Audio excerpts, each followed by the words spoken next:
Let's see if I remember how to do this.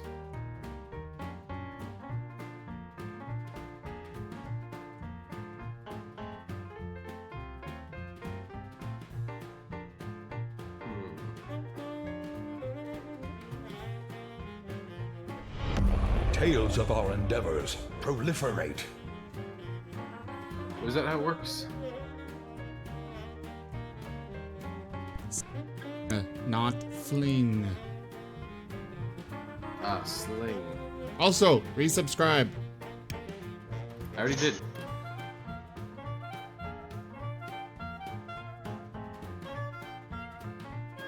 Okay. Oh, that's right. 90 straight up.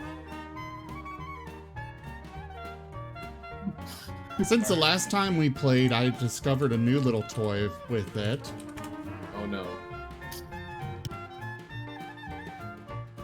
Battle Royale? What?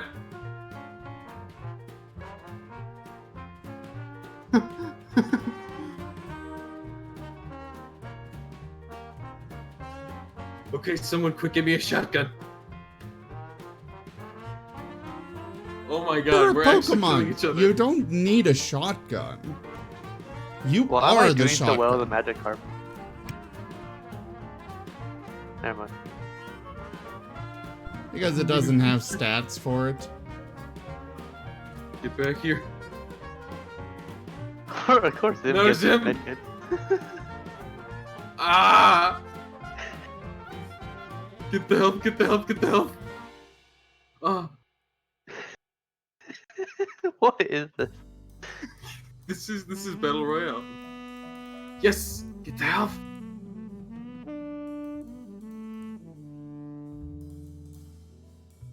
Fight me! No, don't go back! No, you madman! No!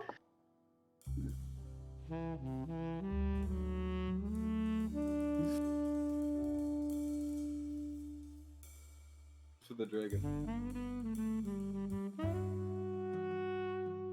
Okay. Oh, we get coins for that? Do we? Yep, but it can Yeah. only be, well, the winner does. And the winner is entirely random. Oh yeah, of course.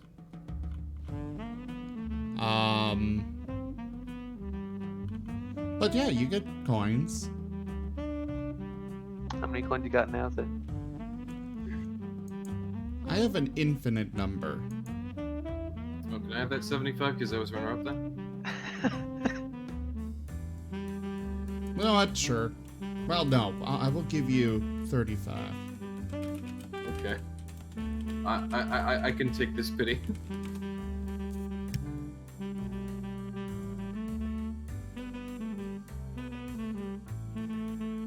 I don't think that was the right command. Wait, hold on. I was about to say, I don't think I have There we like go. 1,707 hours. Here we go. How do I... That was a lot of hours. It is.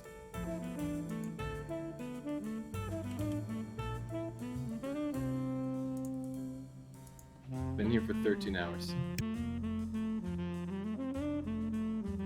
I've been Well, here for Blue Queen of Dragons. 273. Way to just, you know, completely, just, you know, sit on me. I think our internet's back now. Okay, so we got that Our set up, we got that illustrious set up. champion returns. Welcome home. Thanks again, Sky Fox. You're almost to the 2-year monk. 2-year mark. Yeah, one more month. Yeah. Jesus. Welcome to the frickin' D&D campaign, where I spend more time making songs than I do actually worrying about the D&D campaign.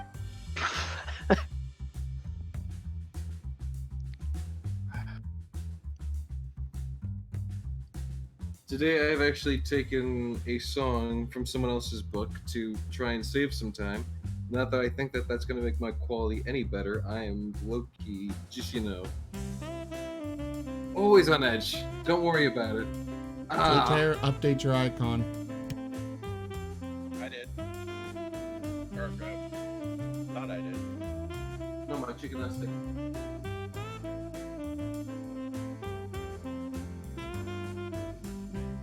Okay. So, I've got our usual traditional starting song today and a song for later, which again is taken from someone else's book, but since apparently if I sing it, it's fine, we should be good. I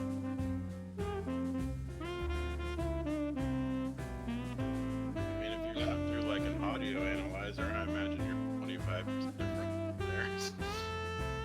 I mean, I'm just singing it through my microphone without any instrumentals, so I'm hoping that would be at least that much different. Flutaire, you're really quiet. Also, we've lost both Fluffy and Rel. Oh my gosh, why?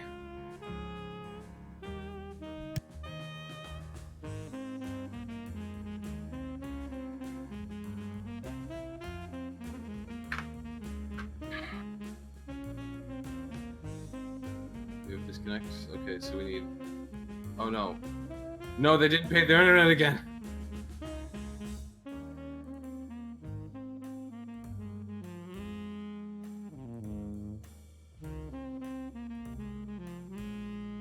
We need everyone for this one. Is that any better? Yeah, you're fine. I think it's Yeah, that's better. Okay.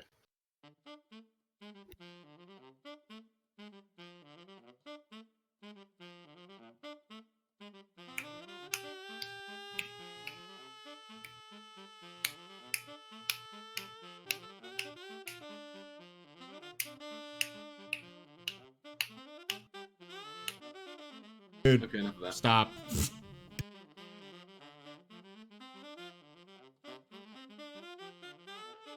I think I literally stepped right before you told me to. Anyways.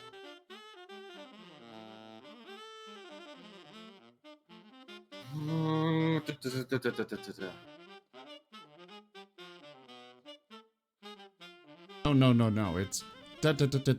da. Did you mean bee boo boo bop boo boo bop? No.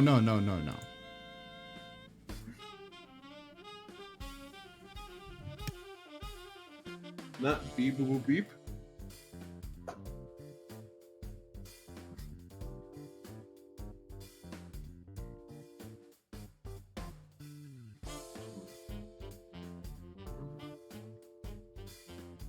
Alright, what's going on with people? We got disconnecting, connecting in the actual game itself. We got people not in Discord. We got what's Fluffy and Rel are having internet troubles. again. Okay, cool.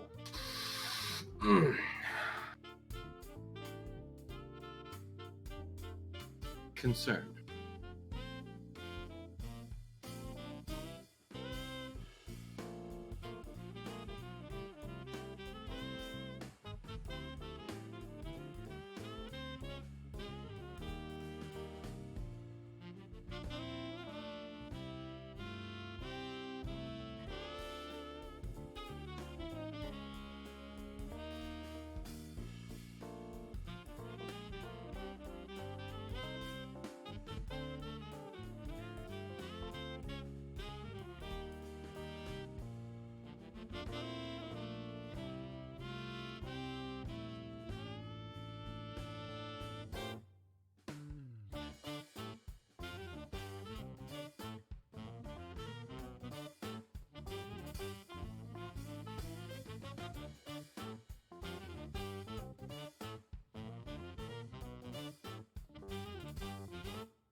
Word of our community's acclaim spreads.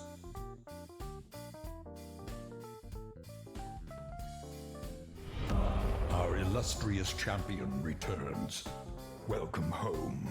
Well, thank you very much. Turlix, Oh, we're battling 25 minutes. Or 25 months. Welcome, everyone. I am Brazim, and this is Tales of Miraleth, Dungeons and Dragons.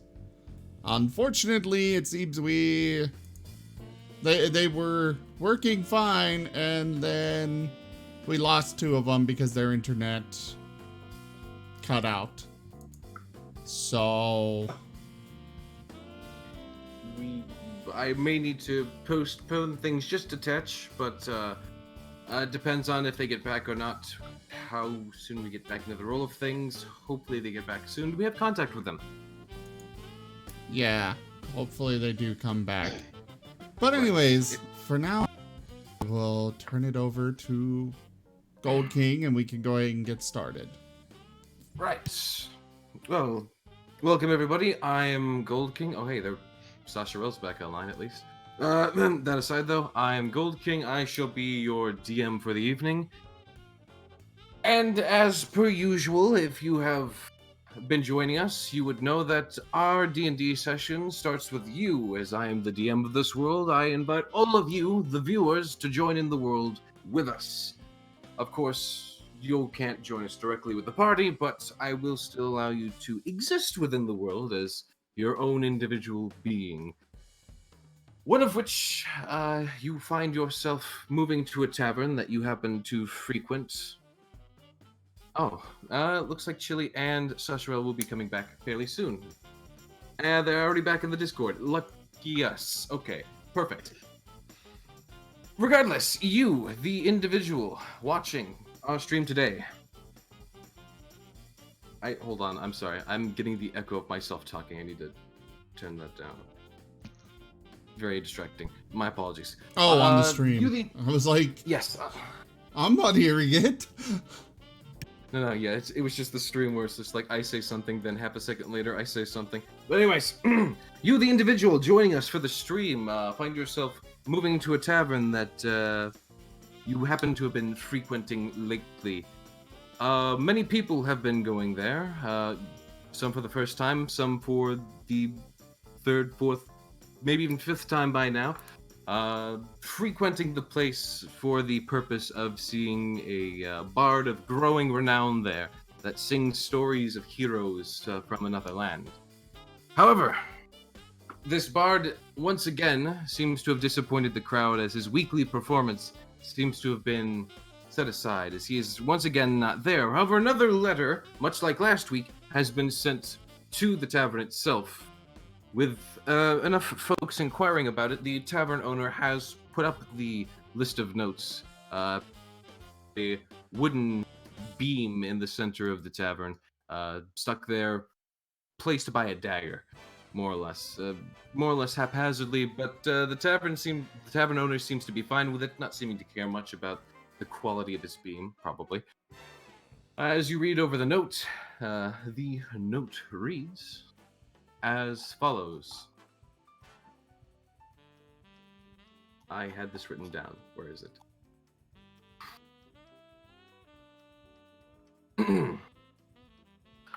Good afternoon. Good afternoon, all my companions. It seems as though I've been delayed a little bit longer than expected on those taxes. Nonetheless, the story continues, and not being one to disappoint, I have the story to deliver to you. Soon, though, I will return with new songs and hopefully with much fortune with which to spend on drinks for our entire company. Thank you for being so patient with me. Signed, Moriarty McCann. With that, you are left with the following pages, which continues the story of Miraleth, at least as he seems to know it.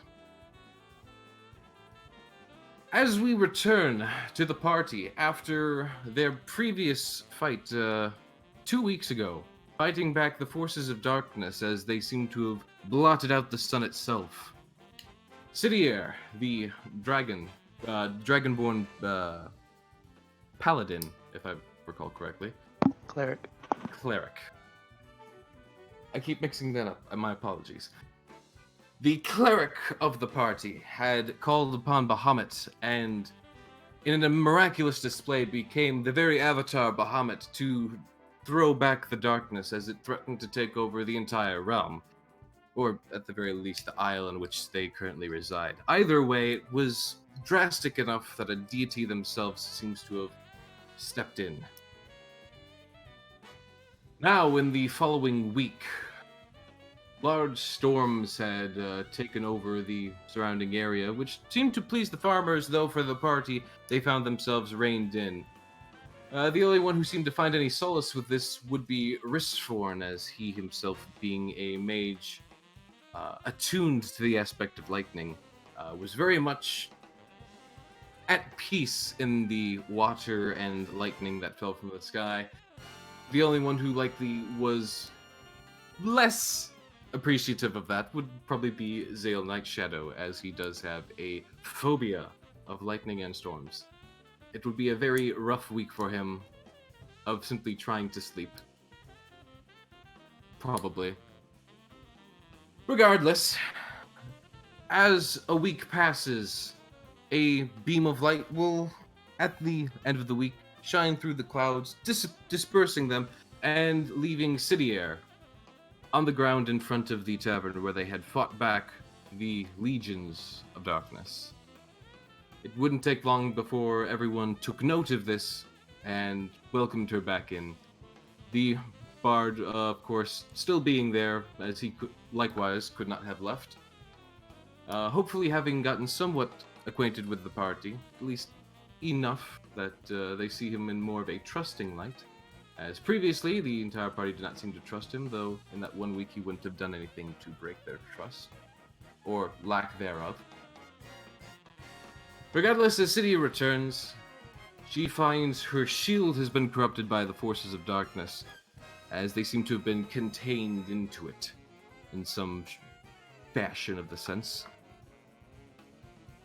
With that being said, Moriarty McCann, the Fox Bard, has offered the party to take them to a nearby church located just a small shoot away in the woods, where he believes they can purify the now corrupted shield of the cleric of the party.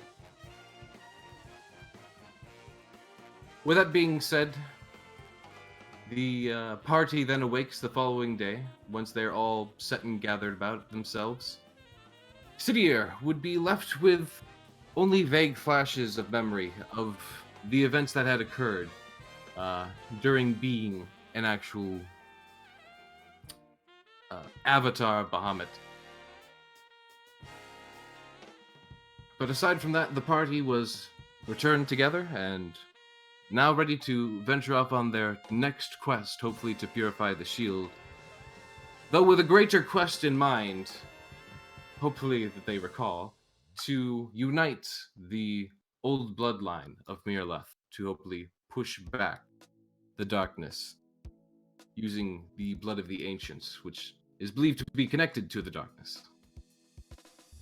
With that long blurb out of the way, everyone, you wake up to a peaceful morning after 7 days worth of rain, and you're welcome to move down to the tavern, get your breakfast as normal. The bard is already awake, as he seems to be an early bird, as you've learned from the week of dealing with him.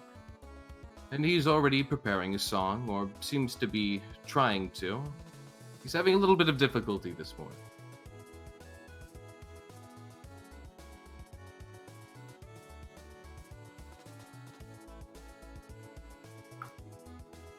At this point, you can go ahead and, what are each of you doing at this point? Now that you've waken up 7 days of rain, it's going to be nice to get outside. It's very nice, very sunny. It's a beautiful summer day. Grisford's going to pout that the rain is gone. He's drinking away his worries and cares. The tavern Sale owner walks down the steps and he's like shaky. He's got like bags under his eyes. Like you can tell he's been frazzled this whole time. The tavern owner finds it odd that Ristforn is drinking this early in the morning, but shrugs it off as he's getting paid for it, so he doesn't seem to care. City would be grabbing food. As per our last adventure, the same bar mistress seems to be going about taking everyone's orders, waitering to their every need. Your food soon finds its way to your table, much like last time. A very nice hot breakfast that they seem very keen on serving, farm style, as most of the individuals in the area are, of course, farmers.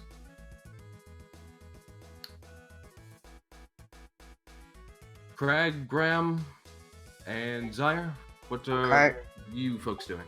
Craig is going outside to just see the sun. Graham would probably have been like very oddly avoiding people, like straight up avoiding people, and usually if they see him running around, it would be like holding his backpack full of stuff, like he's trying to hide something. Ooh, that's some very strange behavior for the rest of the party. Zyre, what are you doing now that the sun has returned after 7 days of rain and Sidir having returned after becoming, the entity of a god? Zyre's probably going to order some fruit if they still have some. Oh, they very much do. It's middle of summer. Harvest has been great. They gladly pop down a few good pieces of fruit. They've got some watermelons and I believe peaches. No, not peaches. Pears. Stuff of that, like, in good supply.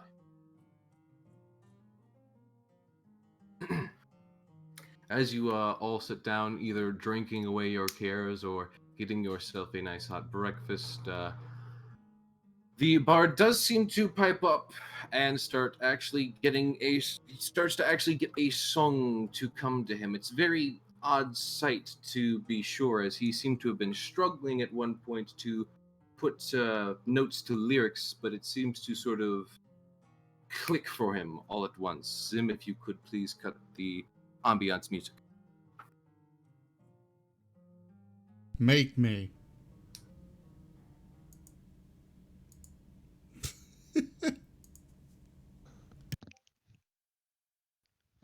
See, I just did.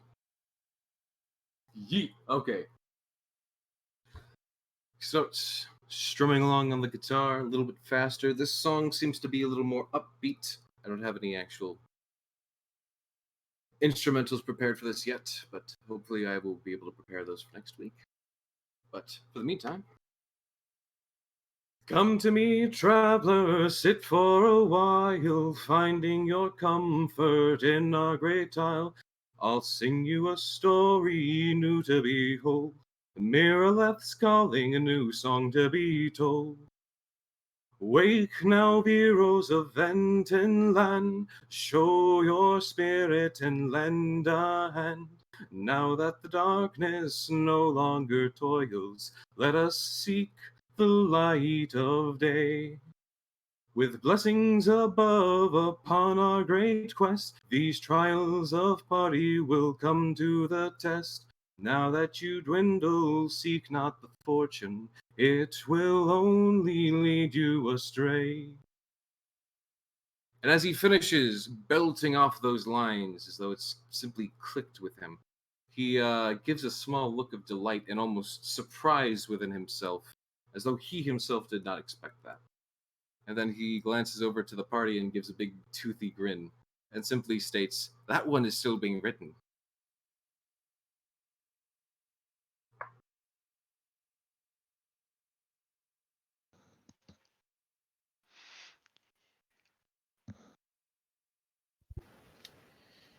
Zale claps and then walks out the door. He's going shopping for some food for Visitara, his mount. Ah, yes, well, as you do proceed out to get some food for the newfound companion that you have, that being the Pegasus-like rabbit that you ride now, or at least seems to be welcoming to you riding it more or less, though you do, of course, need to feed it, as it is a large creature. You do find that this being a farmland seems to be one of the most ideal places you could be to properly get the necessary supplies and whatnot to feed such a mount, as many people here already deal with cattle of that size, if not greater.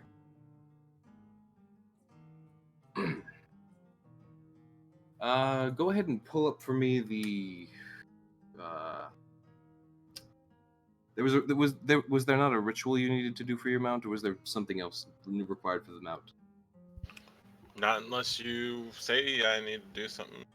As far as I know, it's just animal handling if I need it to do something like strange. No, I meant, but I thought there was a stipulation on supplies required for that. Well, yeah, I've got to pay for the feed and whatnot. I've got to buy a saddle and all of that, but there's no spells or rituals. Well, no, involved. true.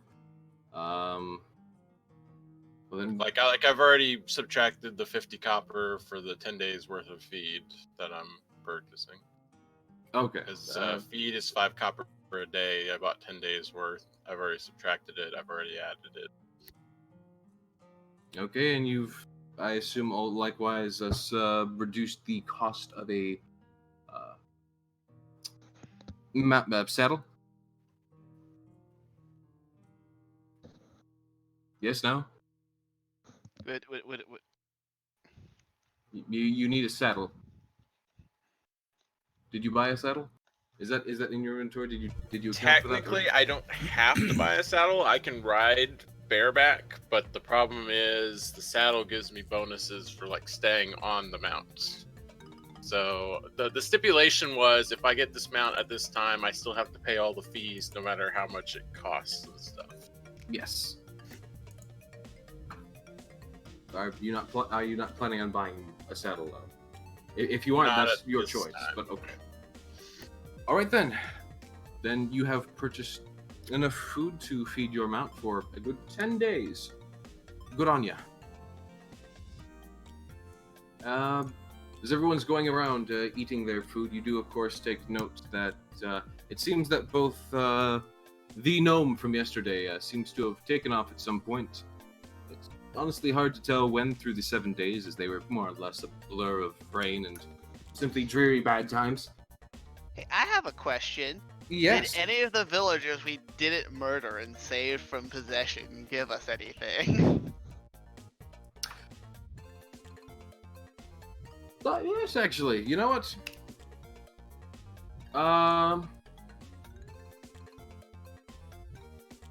Let me go ahead and roll a dice for this.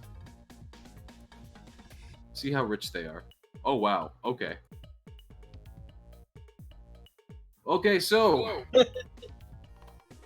each of you are rewarded with 2 gold as a lump sum from all of the farmers putting together their costs and whatnot. Likewise, your food and drink is now permanently free at this tavern, as you are now recognized as the heroes of Ventonland, as per the song the bard seems to have simply written just now. Likewise, Zale, you can go ahead and actually put back that 50 copper. Okay. And if you want, you can take a saddle for free. Okay. I'll do that. I mean, a saddle for Yeah, it's something a little like bit this. big of an item. Like I would probably still pay something Really? for it. How much is Yeah. a saddle? Well, Yeah, okay, hold it's on. more How the much- fact that it would be for an exotic mount, so he would have Yeah, to pay that's- extra yeah. from the get-go anyways. Let's say no on the Hmm. saddle because it would be a custom Okay. thing. I'll just let you know right now. You rolled a nat 20 though on that roll. Oh. So, I'm trying to be good about that.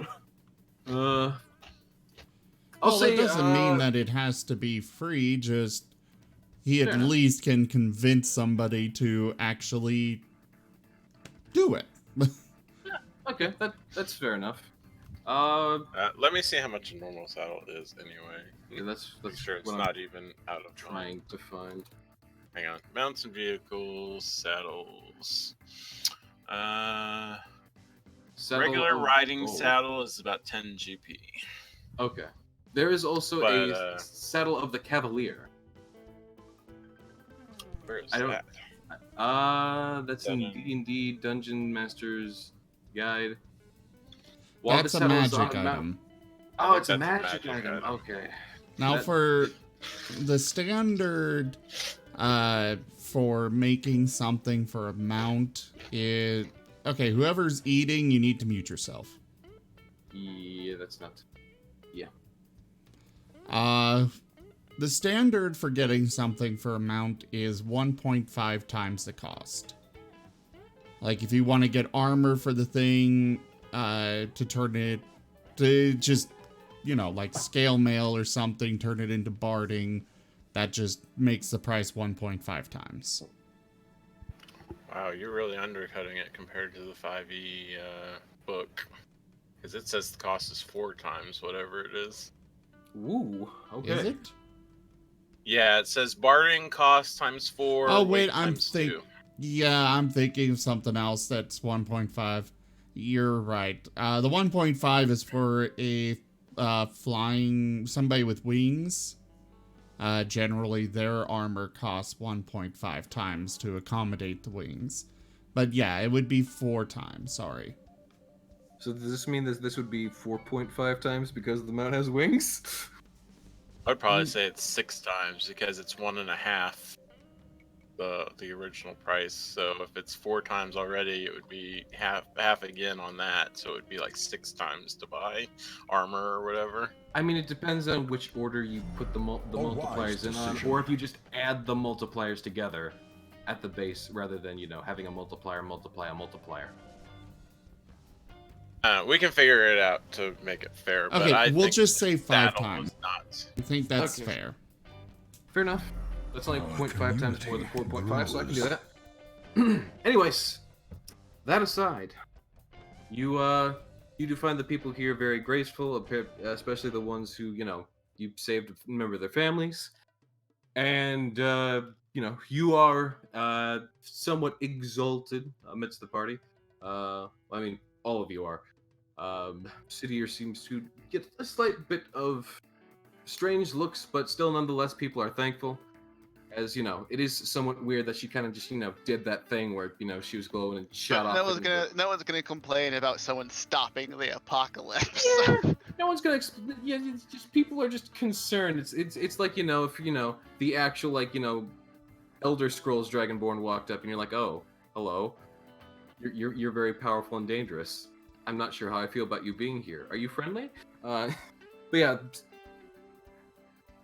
they're intimidated of you, more or less. Regardless, though, you find yourselves in a pretty good spot here.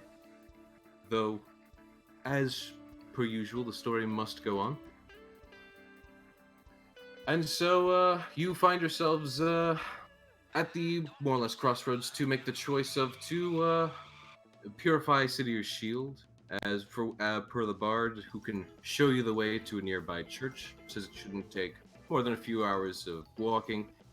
Of course, there isn't generally a church in every place, but this one just wanted to be a little more out there for, you know, the quiet and tranquility of the various priests and whatnot. That aside, you still, of course, to remind the party, have the quest to finding these unknown champions of old to bring them together and destroy the darkness, or whatever it is they're supposed to do. That's still unclear to the party. Zaya looks to City Air. Oh, here's shield back, first of all. And second, what are we doing, boss? As you are handed I back was the thinking shield- we might make a leisurely stroll over to the nearest river or lake. I'm hungry. Why? We just left a tavern. But they didn't have fish. Did you check?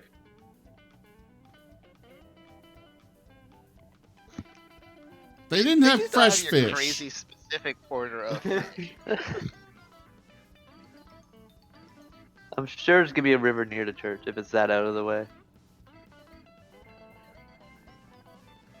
But fish. All right, we'll go to your church. And then we can go get fish. Sounds good. The bard gives a single nod to the party as he picks up his lute, seeming rather excited to actually go about and actually get somewhere or do something. He's like, right then. Well, let's all get together and add a few songs for the travel there. Is there anything any of you need to take care of before we leave? Anything for your giant animals that you're bringing along with you? He says, taking note of both Kai and Zale's new mount, which I'm going to need to get used to you learning the name of. Visitara. Visitara. I can put it in a note or something if you want. Crag definitely takes advantage of their kindness and grabs a little bit of food to stuff in his bag. If they'll let him. Yeah, you can definitely take some food, depending on how much you take. Of course, they're being generous, but not too generous, mind you. Can we just get a stock up then? Yeah, you could all stock up, though. If you all choose to stock up, then every individual member of the party is going to take slightly less. Think of it as they've given you a gift basket for all of you. Graham doesn't take any of the rations, so to speak. Send your will. We'll say there's 12 days worth of food, with being able to be split up with, into a singular day packet for each of the 12 days that can go however many to each person. So if you split it up evenly, everyone can get 2 days. Otherwise, you can split it up however you want to. Yeah, Graham can usually find food, so. Alright. So can likely Crag, though. Not having to go through the effort is always nice, of course.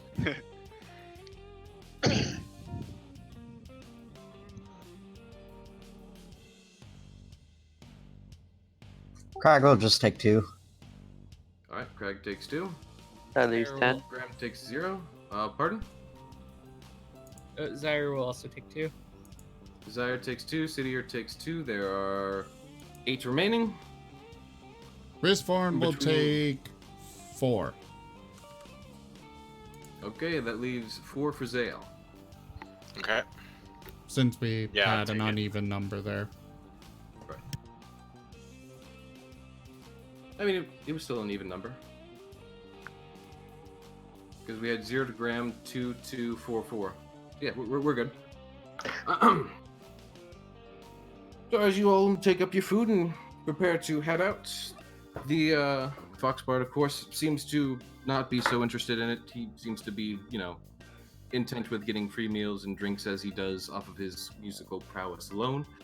And he begins to guide the party off into the woods. Preparing another song for the travel there, as it seems to be a bit of a long travel. Sim, I'm going to need you to cut the music again, because this is where the second song comes in. As he's walking along, he gets a sort of almost menacing grin on his face as he glances back to the party and then proceeds to ask them, have any of you ever heard the folktale of the butchers that take to the forest in these areas? Oh yeah. We crash landed here. What makes you think we know anything about this area or its lore and rumors? I wouldn't know how long you've been here. I know it. I know it. It goes like this, right?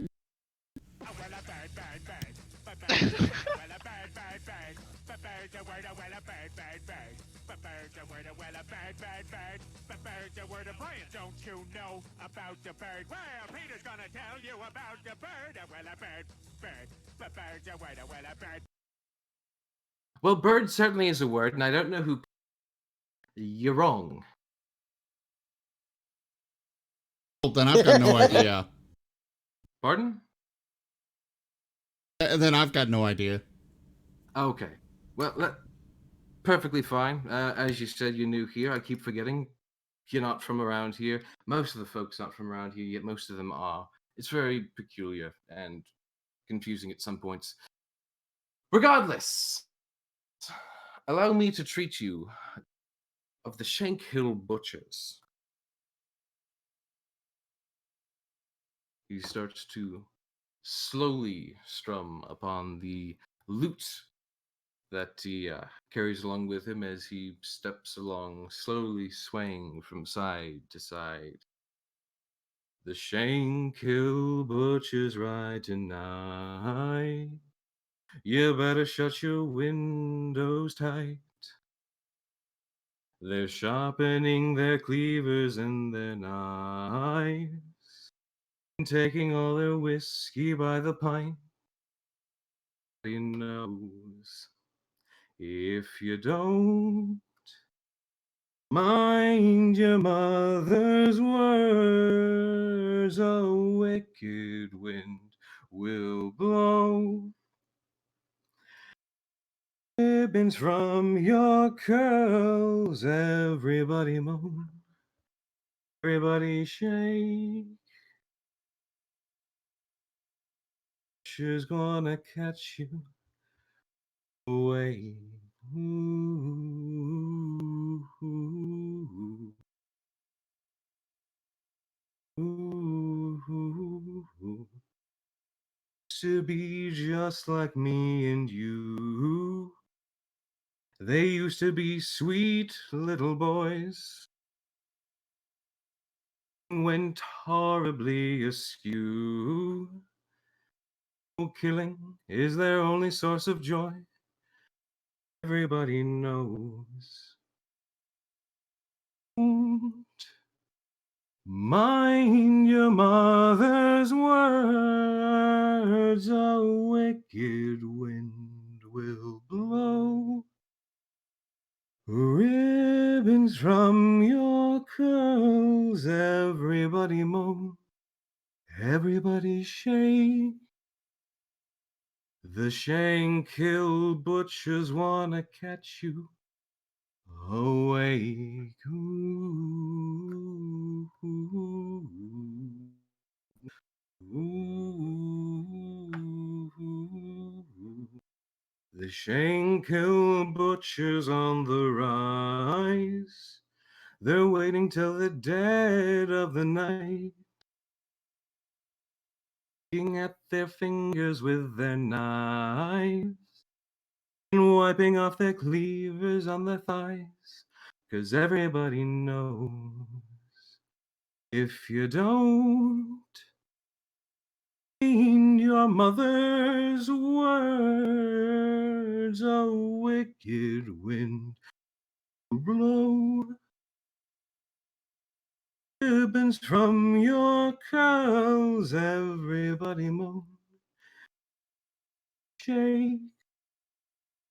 The Shankill Butchers wanna catch you away. Ooh, ooh, ooh. The Shankill Butchers wanna kill you.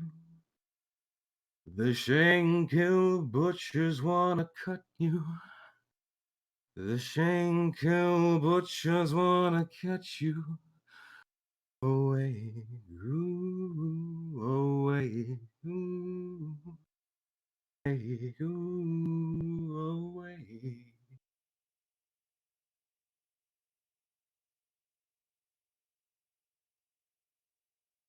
Looks to the party after finishing the ghostly little folk song he finishes, gauging their response to his little song as he goes through the forested, shady areas of these paths going through this forest.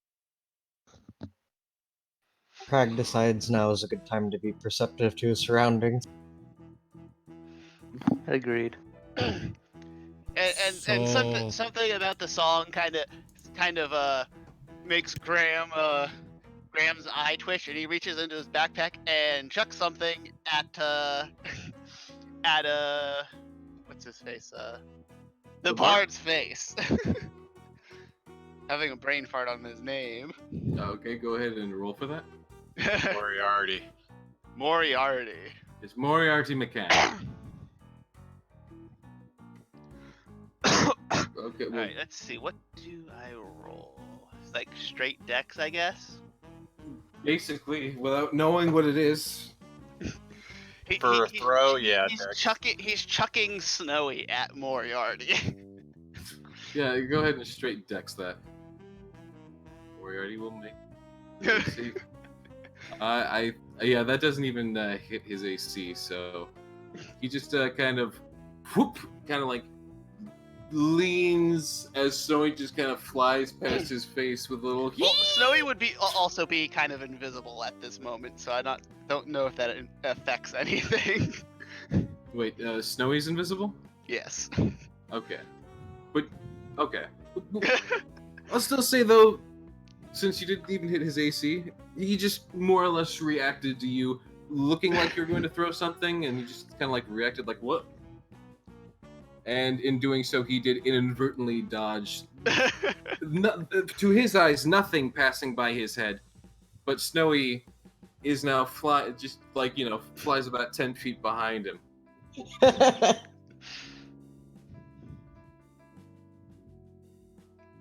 he's just like, kind of sitting there a little confused as he glances at you with a risen brow. Okay. Most people throw tomatoes or something, normally fruit. I know you have fruit in there. You can give me some of your fruit if you really want to get rid of it. He says, giving that charismatic, more reassuring smile. Two notes, and this happened while rolling up the character. He does have 20 charisma. 2 notes. The rest of his stats are fine and dandy, but he was able to get 20 charisma. And I'm very happy about that. Anyways, he's not important though. It's time to set the party up in the woods as they are along their journey, as unfortunately something will happen. Crag is looking around, sniffing the air and listening. Should I roll a perception check? Yes, you should actually. That that was is the wrong Kai, person. but you know what? Go ahead. A timely reappearance. The dungeon awaits. Kai is smarter than me. Thank you so much for that resub, Ritual. You are awesome. Thank you. Well, Kai is indeed a bear, so she's much more perceptive of her surroundings as she lives in the forest. Regardless, yes.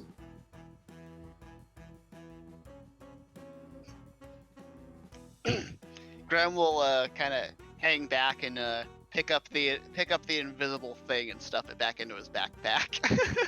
So you just kind of see Graham pick something, if anything, up off the ground and just start to stuff it into his backpack. Graham seems to have grown like into a bit more of a shady character for some odd reason. It's very interesting to see.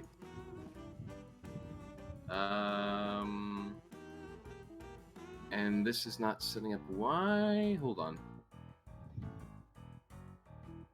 Give me one moment here. Is that gonna work? There we go. Okay. Take but a moment. So as you are drawing closer to the place, Moriarty does raise up a hand and does seem to take a pause as he points in a direction, as he seems to be filled with a bit of a concern, at least from his facial expression, as in the direction he's pointing, you do see a bit of a somewhat large pillar of black smoke.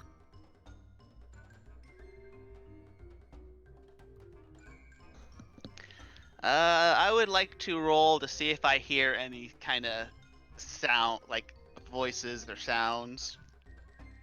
You may go ahead and do so.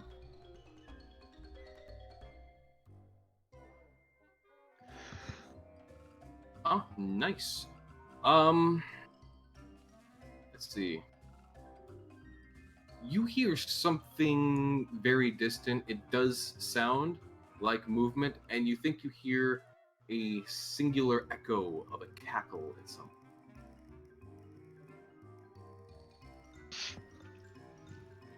I hear cackling. Graham says to the party. And I'll also point in the direction I heard it from. All right, and as he does so, I just need to share the map with you guys. Let me get you all on the actual road here. I'll let you readjust yourselves as you see fit, because I don't really know exactly which marching order you'd be going in. Go ahead and share the map now. Graham's currently in the back, so. Gotcha. My shield still be capable of being used, right? Pardon? I can still use my shield, right? Oh, yes, you can. In fact, you. This map's too large. You need to shrink it down. Okay. How do I? Right click on it, and there should be a resize and then minimum size. Guys, you can just right click on it and go to the axe to close it, and then he'll reshare it with the smaller size, and then we can increase the size as we need. Okay, that works. So everybody close it, and then he'll reshare it. Kai, close it. Here we go. Share sheet. There we go. Yeah, that's much better. Yeah, resize as you so desire and or need. And I shall go ahead and reveal to you what you already see and know. Let me just click around the. Don't move yourselves just yet because you haven't seen the road yet. Boop a doop boop boop. Where's the frickin'?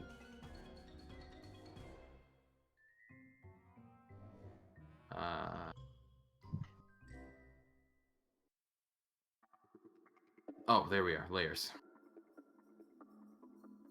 Okay. So, come from this direction. Coming up through this path. Of course, you can immediately see the area directly in front of you.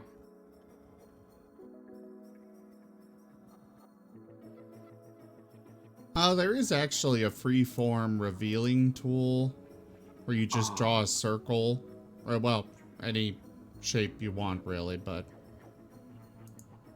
I don't know how to activate it actually though, but I know it exists. Okay. In the kindest way possible, Zim, thank you for nothing. It's probably in the right-click menu. Probably is. Drawing? Possibly? No, it's not drawing. Maybe it's in layers. Snap grid. Change grid to hex. Navigator. Enter exit ask mode. Delete mask.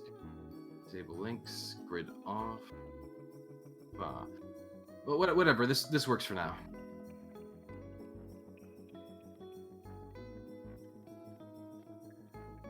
Go ahead and reveal that. You can see, 5 feet in front of your own faces. Yeah, most of the stuff you can't see is because of trees in the way and general shrubbery. You do notice over this way. There's a nice little clearing. Off to what seems to be river. And a bit of a road still up ahead. I'm guessing the cackling. Which direction did the cackling come from? The cackling came from northeast, so up and to the right. Alright. Let me go ahead and make sure that everything properly set, which is so. That's beautiful. All right, so go ahead and continue on as you so will do. Go ahead and just more or less free move your guys space by space. So just so I know that which direction you're going about things. But yeah, McCann is basically up in front. He points to the smoke, which is also to the top and right.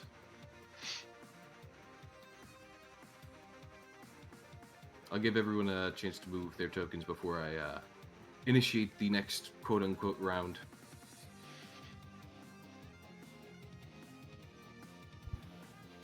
So does anyone else want to move their tokens?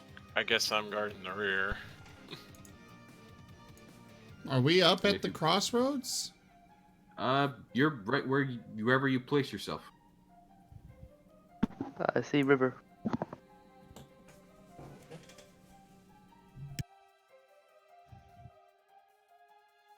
Okay. Moves back here. And from that movement, you do get a bit more view of your surroundings. As boop-a-da-boo. You can see now fairly clearly across the river, at least those few individuals there can. And you see these two individuals. They seem to be rather large, gnoll-looking types who wear various leathers and, strangely enough, aprons, carrying large cleaver-like weapons, splattered and tattered with blood, as they seem to be looking over. Yeah. You good there? Taking the call? Okay. Looking over some tattered remains of some robed-looking individuals.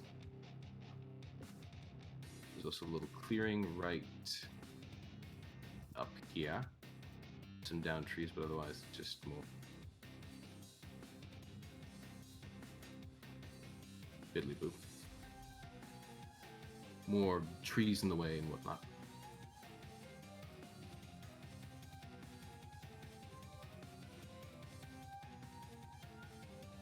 Crag probably readies his bow knowing how dangerous other gnolls can be.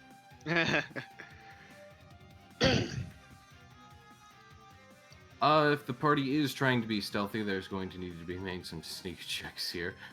Otherwise, they will very, very much notice the party as you kind of rush past the trees. Oof. Crag is as ever bad at stealth, despite being proficient. In your haste to move towards the smoke, and perhaps a tinge of fear of seeing these two large gnolls here,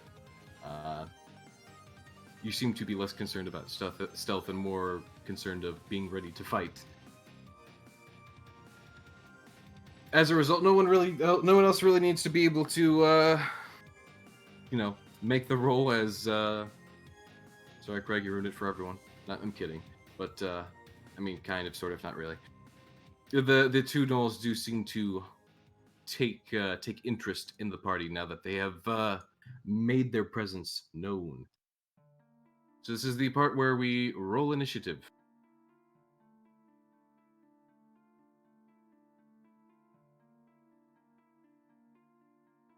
I'm sorry, I didn't hear that last. Roll initiative.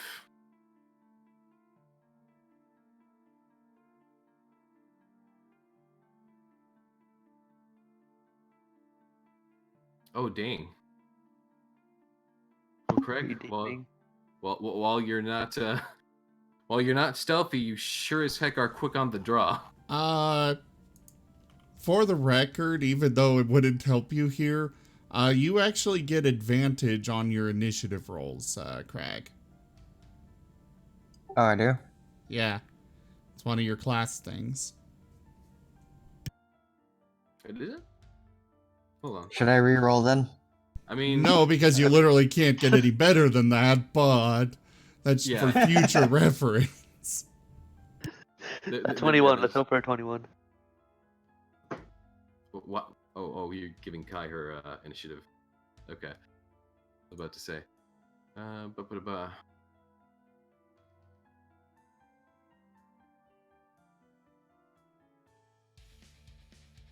Hold on, where's the thing that criminals get for getting that,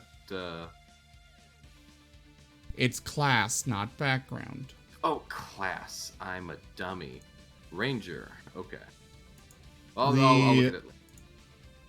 The Unearthed Arcana Revised Ranger class gets access to quite a is meant to make them stand out and be more useful. Ah. Okay, gotcha. I'm guessing because he's in a forest or something, that's why he's so... No. Anywhere. Oh, okay, cool. All right. Craig, One you, sec. I'm pulling it up now. So the Revised Ranger has access from level 1 to Natural Explorer. Which... Oh, yeah, yep. Yeah, and, you know, Kai gets a lot of extra buffs from being your animal companion, but your... I'll have to reread that. Yeah, you got all sorts of stuff you get access to. You ignore difficult terrain. You have advantage on initiative rolls. On your first turn during combat, you have advantage on attack rolls against creatures that have not yet acted. And then you have some out-of-combat buffs as well from that. Be aware of what your character can do. So when you're attacking here, you're going to have advantage on your attack until they act. Which won't be for a while. Yeah, not as long as you might think. Speaking of which, everyone roll well, actually, no, hold on, I'll wait on that. A perception roll will be needed after Sidier's turn. I wonder why. Anyways, if you get a nat 20 on initiative, that gives you a bonus, doesn't it? No. No? Okay. I keep thinking of Pathfinder. Alright, well, Greg, you are locked, loaded, ready to go. As you see these two guys, and they just kind of like glance over to you. Clearly intimidating, as they are in fact gnolls of a type that you can tell aren't exactly quite as civilized. I don't know if there's any civilized gnolls. Oh, there's you. You vaguely qualify. Anyways, attacked with the longbow at advantage. Damn, and that's a crit with the longbow, isn't it? No, crits are only 20 with 5th Okay. edition. Unless your Gotcha. class gives you some, or a magic item you have. Okay, I just was curious because the dice did show up as green. Oh, I'm guessing that's Because the of advantage, yeah. Right, okay. I thought for some reason that was crits anyways. Anywho. Oh. Yes, right.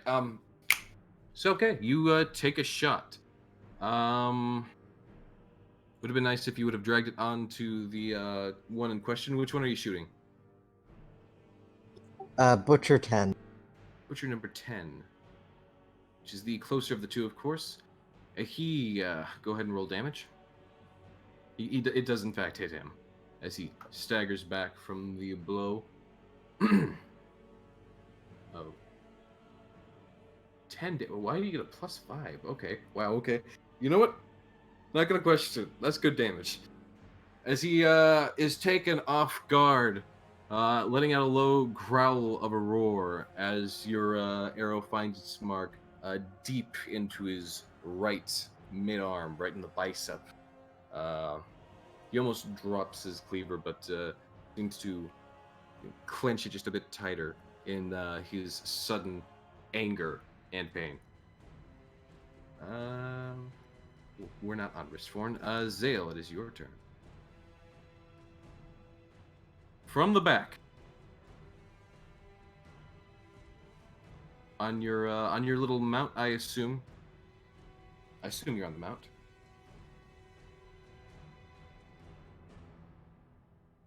Zale? Dale? Sorry, I had my mic muted. How do I draw the arrow with the distance? You just did. I know, but it doesn't state the distance. It does. It says 35 right under, like, to the bottom left of your token. Oh, okay, there it is. But you are running through a tree there, so you kind of like. Well, I add mean, 10 but it's well within 60, even going Right. around stuff. Yeah, so no, that's all I wanted to make sure of. Definitely would be. That's all I wanted to make sure of. I'm gonna go right up to Butcher 10, and actually, I'm gonna leave myself a little bit of distance and poke him with my glaive.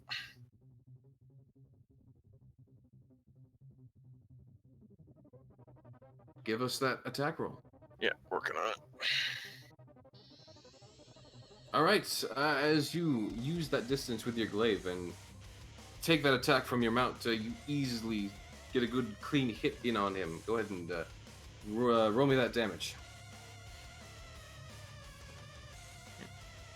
As he takes another slice to the chest, seeming to stagger back a bit more, giving out another growl of a roar as he seems a little less amused about this whole situation.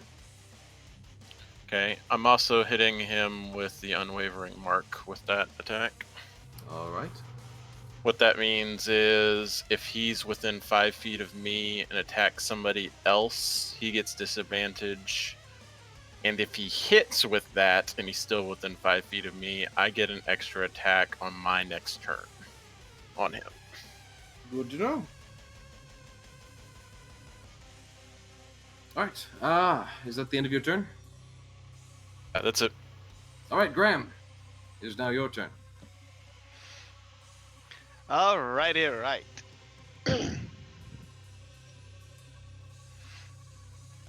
So I guess no one would actually see Snowy hopping out of the Graham's bag opening for Snowy hopping out. Everyone seems to have their attention towards the attackers currently. Yes. Alright, so then I shall go 5, 10, 15, 25, 30, and I shall, I'm gonna, curse Butcher 6. Okay. Go ahead And now I'm going to blast him with Eldritch Blast. Go ahead and drag the curse onto him first, so that it's cursed in the combat tracker. What? I mean, is there not a specific action you need to do for cursing him? It's a bonus action, but I don't think there's anything I can drag onto him. Really? It's not like, a red dragon head or something? I have it under the Hexblade Curse under features. Yeah, go ahead and use it. Shouldn't it be in action? Yeah, it should be in your actions. So on that side tab of your player character thing, there should be one at the bottom called actions. It should be in there if you...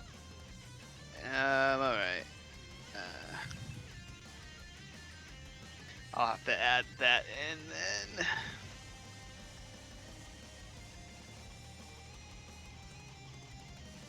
Butcher 6 is cursed. Where's the...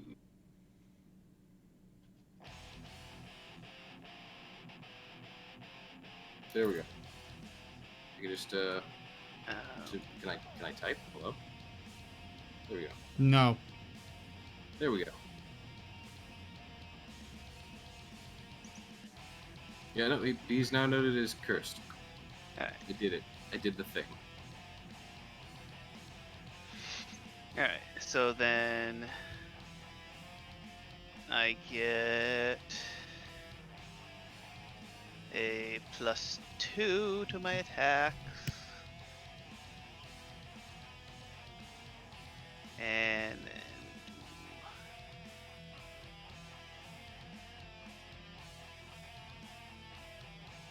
fuck. Even with a +2 to your attack, it seems as though the friend butcher of the first butcher, Noel, seems to be a little more keen on the situation now that his friend has gotten smacked twice. He does not seem so intent on getting smacked, and is able to just dodge out of the way that eldritch blasting. So at the end of your turn, we then go to Sidia. Don't forget to be clicking the next button on the combat tracker. Well, it was on Zale. It was on Zale, that's why. Sorry. For everyone. Just a reminder for everyone, no one in particular. Mostly Zale, but for everyone. Sorry.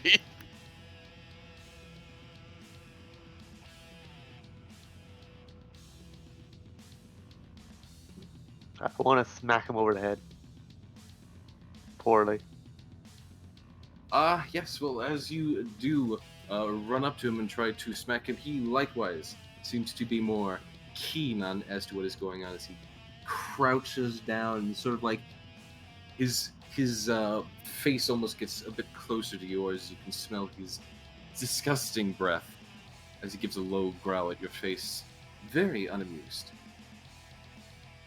Everyone go ahead and give me a perception check. Does hearing come into play? Yes, hearing Okay. would very much come into play.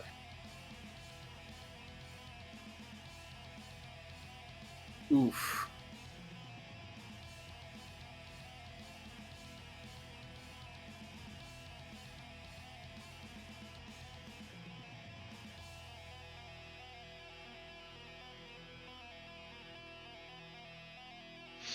All right. Many of you would notice that nearby, there is a rustling in the leaves, as these two do not seem to be alone. And after a moment, you see you actually pick out from the trees an individual who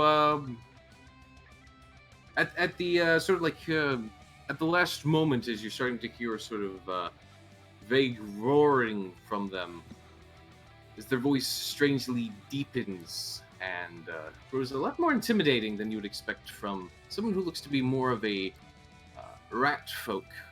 They seem to grow a bit stronger and buffer in their sort of seeming transformation before they move up to attack. We'll be going for... They actually got a few targets here. Alright, they go... He goes for Crag.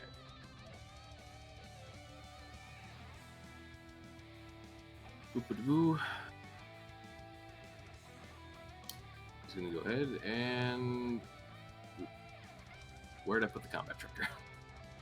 Oh, that is the combat tracker. I'm an idiot. Goes to swipe at Craig. Not once, but twice, actually. Go ahead and do that. There we are.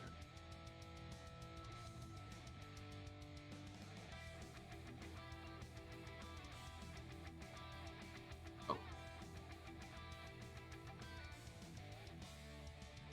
My apologies. I keep forgetting how this works. I don't know how.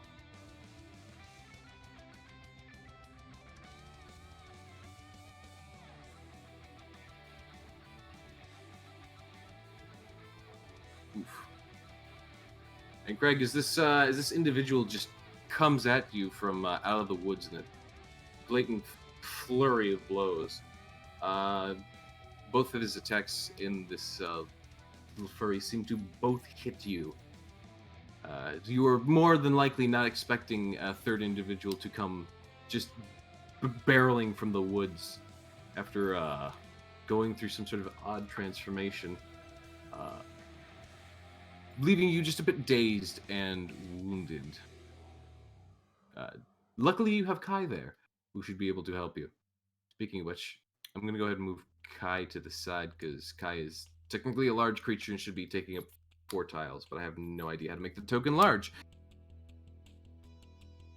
So that aside, that is the end of his turn. As we now move on to Hey, can you not do that?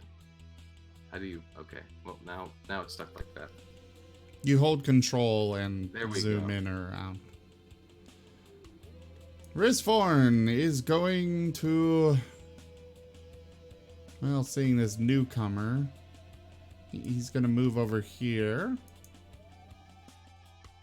and do a bit of this.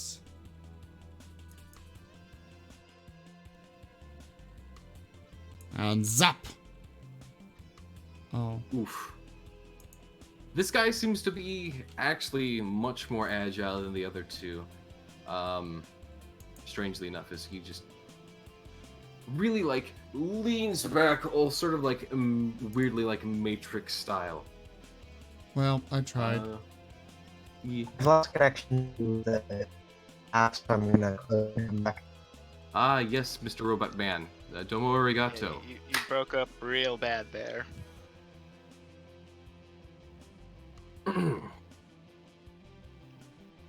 And Moriarty McCann will be giving Bardic Inspiration, if I remember how to do that correctly.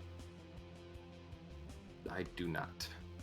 I did not finish setting him up. Oof. Crap. Well, in the Actions tab at the very bottom right, there should be an Edit List button. There You it click is. that, there's 2 blue buttons. One should be a star, that's Add Power. That's how you add powers to your character. I don't see that. So if you pull up the character sheet, Yep, I'm on it. I'm on the Actions tab. okay, in the bottom Oh, right, I there see should it, be a okay. little brown slash type symbol. Found it. Okay, found it.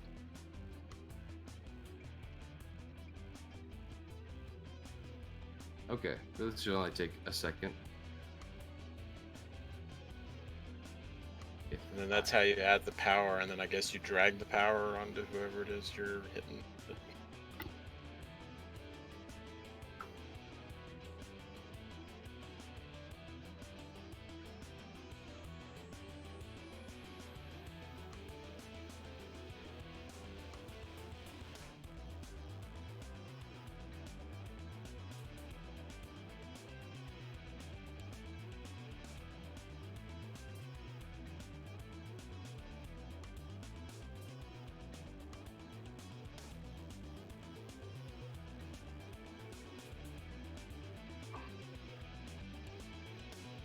Okay, that is a feature.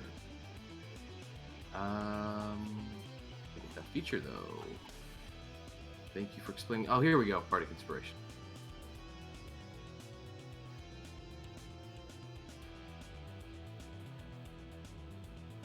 Okay, I see.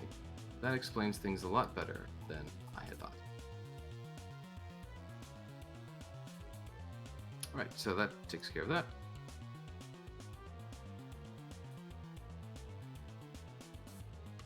Nice.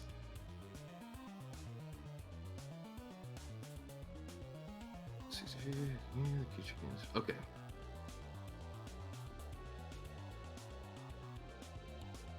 So, of course, Bardic Inspiration works the normal way Bardic Inspiration works. Sorry about that weird silent stint. He's gonna go ahead and give a Bardic Inspiration dice to Sidier. Sidier, you gain 1d6 on your next skill check. Wait, let me just read through this again real quick. The creature can wait until after it rolls the die for the ability check, attack roll, or saving throw, but before the DM says whether or not it succeeds or fails. Before deciding you. Okay, so yeah, you have a 1d6 for the next minute, which is, I believe, 10 rounds. And within the next minute, you can use that 1d6, but you have to use it before I give the final verdict as to whether or not the roll succeeds. But you now have 1d6 that you can use at any point for that. Cool. Alright, and that concludes his turn. Now we're on to the first of the butchers, as he steps forward to stand behind his brethren. Oh no. Looks like Rel lost collection as well as Fluffy. We may need to take a small break in a moment, but for the moment we can continue with the Butcher moving to attack Cidier. Also, it's just occurred to me, wouldn't Kai move on Craig's turn? Oh, Kai has his own action. Okay. Gotcha. I thought once the animal was, sort of linked to ranger, is it right? I don't know how it works for rangers, but mounts act on the same initiative on the same person. Well, yes, because of course, if they didn't, that'd be just really awkward. But nonetheless, the Butcher Butcher number 6 makes his first swing at Cidier. And for a nice big old swing. And he just straight up misses as it swooshes just over Cidier's topmost horns, giving a rather intimidating sort of growl and a roar. Whereas the other one goes to his turn. How tall is that knoll to be swinging over Cidier's head? Likely about 6 feet. Well, I'm 7 feet and I'm a short knoll. Oh, really? Yeah. Do your research, kiddies. Then yeah, probably around the 7 foot to 8 foot range. I didn't want to make them too tall for the party, so yeah, he just it's tall enough that swinging over you is not out of the question. Cidier stands at 6.5 feet. Ah. Hmm. So I might be standing over him if he's only 6 feet. Or Cidier just ducked. Yes. Part of armor class is mobility, dodging instead of just deflecting attacks through the armor.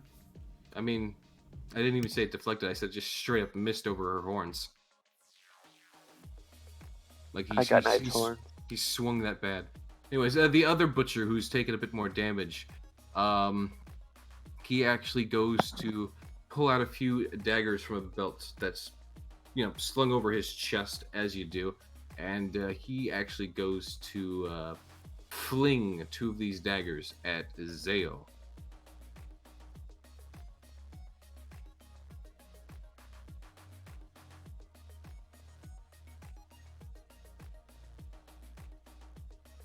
Oof.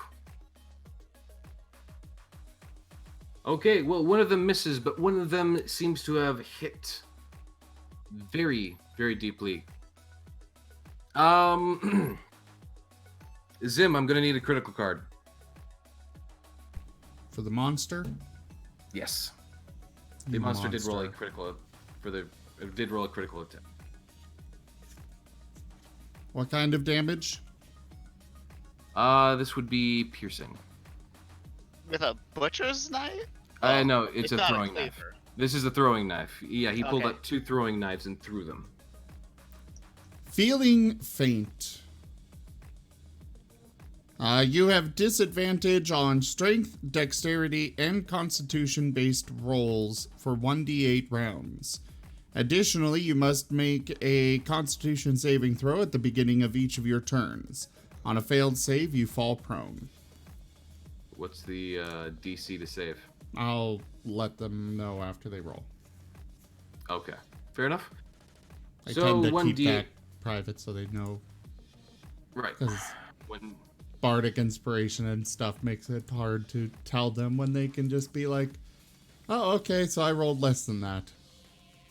We're rolling the D8 now. If the D8 will roll, please, thank you. 6 rounds. So otherwise, it is normal damage. Right. Yes. So you take. Let me just give you that damage real quick.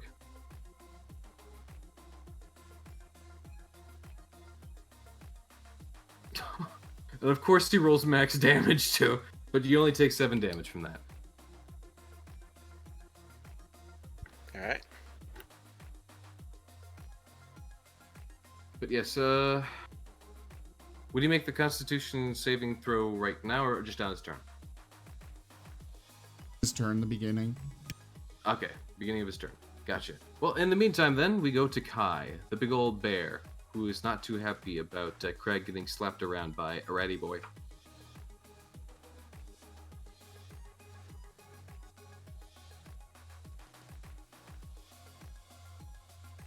Greg? Sorry, I'm having some technical difficulties. One second.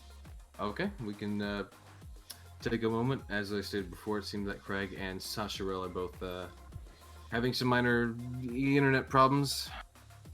Okay. If we're taking a pause, I'm gonna be like 5 to 10 minutes, and I'm gonna do something real quick, and I should be back within that time. All right, we can take a 5 to 10 minute intermission while we get things sorted out here, if that's all right with everyone else. No! I suppose. All right, thank you, Zim. Be back as quick as I can. All right, In the everyone. meantime- So, like we've said, we're going to take a small intermission here, about 5 to 10 minutes. We will be back as soon as possible, so do stick around, hang out in the chat, enjoy the music. We'll be back soon. Help yourself to some drink, some snack, and get ready for Get up and The rest stretch of your the legs. that too. Sorry, guys. Yeah, it's not a problem, but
Welcome to the hamlet.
Okay.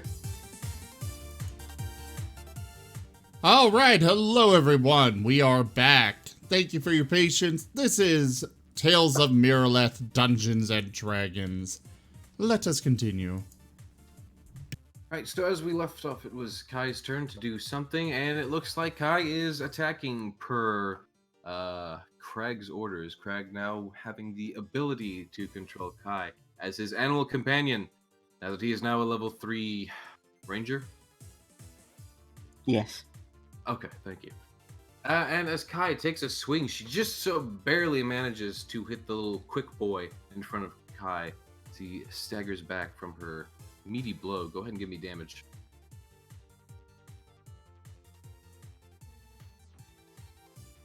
For whopping 17 damage. I don't know if that's right. That's what's on the Hold on. sheet, but that seems crazy. How? What? Wait, where did it become +8? Hold on, let me fix something. Yeah, Subtract 4.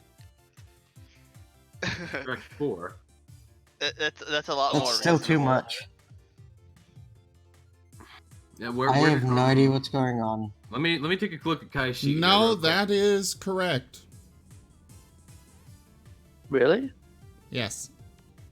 Wow. Okay, 17 damage. The animal companion loses access to their multi-attack. However, they can still deal the same damage. But they also get a bonus of Craig's proficiency modifier to both damage and attack. Whoa. Oh. So I can stack Sorry, up pretty high. My bad. Oh, dang, Craig. The bear Though, is the... actually, it should be only a +6, not a +8. Yeah, I have no idea how to change that because it says +4 when I would go to ed. Gold King, would you release the owner of Kai for me so I can grab him and look? Certainly. How do I... I'm probably doing something wrong. Create clear No. owner. Here we are. Yeah, there you go. First off, the easiest way to do this is to just give him class levels. How do I do that? Oh, I'll do it. Could you tell me? Thank how to you do for fixing my bear. Look at the stream. No, that's a good idea. I'm definitely tuned into that after all. When you click classes on the side there, and it pops up all the various classes, you would click, what is it, Ranger? Okay. And just make sure the Ranger is part of whatever lore book you're taking that Ranger from. Yeah, it feels like we have a lot of people here. Oh, we do. Oh my gosh, there's like 15 people watching. Yes, hello everyone. I think this is the biggest crowd we've had yet. Our popularity, it grows. I can't do the Darkest Dungeon voice, so oh well. Also, Kai's armor class is adjusted as well. Let me get the, we can go ahead and continue. I fixed the damage. I'll go ahead and roll that on them, and I'll just continue fixing the sheet here. Thank you. Sounds like a plan. There. Now that And then, yeah, just continue here. Alright, so Kai does a whopping amount of damage. A big old whopper to the little skinny rat boy. As it is now Zaire's turn. Zaire.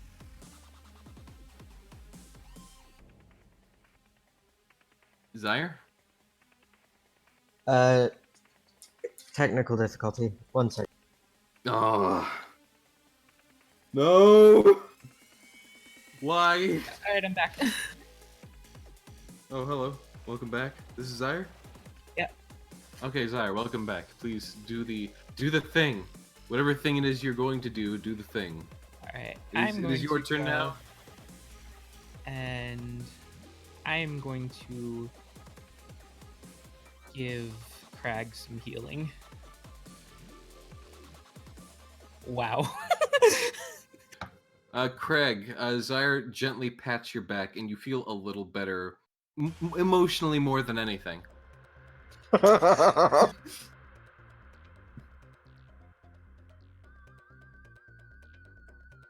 But nonetheless, I like to think that hang Zaire on. just kind of slipped and slapped him in the face. A cure wound should have a bonus from your ability modifier. Which ability is that? Wisdom. Okay, release Zaire's character sheet and I'll fix that too. Yeah, let's go. Technical difficulties left and right. Yeah, hold on. Let me get to the PCs. There we are. Well, this is something that Someone would have left been them all done into the computer. automatically, but Yeah, and it was there last time I used it. No, yeah, you're absolutely right. It's literally just technical difficulties, like on Someone left- multiple levels. Someone let the null into the computer.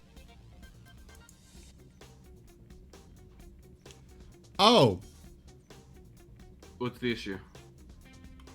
what the hell did? Why did you release Kai? Give me Kai I'm back. sorry. Oh, okay. I'm I not thought done you were with Kai. Okay, not done with Kai. Oh Oh boy, what are we looking at here? Hold on, what are you looking at? What's the issue? Well, Zaire, you kind of set up your spells wrong. First off, they automatically get separated into cantrips, levels, and so on. Yeah, they did not do that for me for some reason. Like last time I was there, it was like already messed up. Also, you don't separate your circle spells, they just get added. Okay. Alright, let's fix all this. Remove Well, ladies and all gentlemen, while this these. is going on, you're still sitting at the tavern reading through this bunch of notes. You notice that there seems to be a coffee stain on the letter that the bard has written you, and as you try to make out the scribbles that were once ink on paper, now obscured, you think you're slowly making out the words. It does seem to be rather frustrating for everyone involved who's trying to see the story, as it seems that now that a bunch of you have gathered to read on about the story of the heroes of Miraleth. Is the coffee stain? Does it smell of Irish coffee? Unfortunately, not, because if such were the case, actually, You can release Zyre back to, well, Zyre. Okay, Zyre, you can now own Zyre again. Alright, so I fixed it Zyre. all. When you add a new spell, you drop it on top of one of your existing spells. Okay. But it's set back up correctly. Thank you.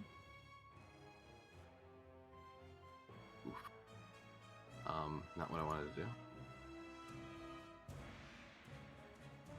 That's weird. Okay. Are you set with Kai? Oh, just leave him be for now. Oh, okay. I'll tell you when I'm done. If I recall correctly. Kai's a Anyways, go. It's Craig's turn anyways. Yes. Okay. Okay. Well, Kai is an you- attack helicopter. Okay. Just like me. A very Well, fuzzy one. Yeah. After re-rolling that cure wounds. Wait, shouldn't it be a +4? Oh no, you're right. It is +3. After re-rolling that heal wounds, Crag, you feel much better as the cuts that were seeping blood start to slowly seal away from the magical healing of Zyre, the druid of the party. As many of us seem to forget because we keep thinking that they're a monk. It's the Zyre clothing. just slapped Craig in the face, and it just took a while for the pain of the slap to go away. I It's like that. it's like being a chiropractor. There's like before That seems very in character for the bat.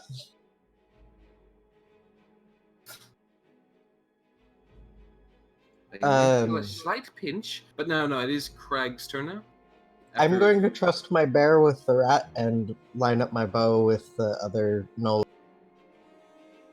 Okay. Butcher 6 or Butcher 10?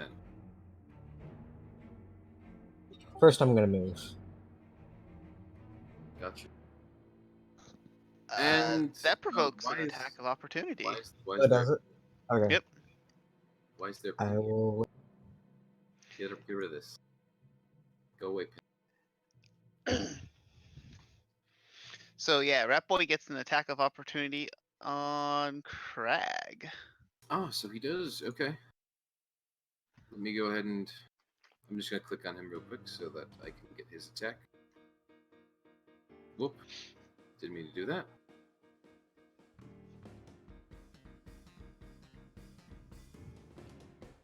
As such, he goes for another swing with his short sword towards Crag. And he does, luckily miss, giving off a sort of hiss as he walks away. So yes, Crag, as you take your shot from the movement, seeming to make your shot a bit hasty, it shoots itself into the crevice between the two rocks directly next to the individual Butcher knoll. But at the very least, you can get your arrow back. Zale, moving on to you. Oh, right.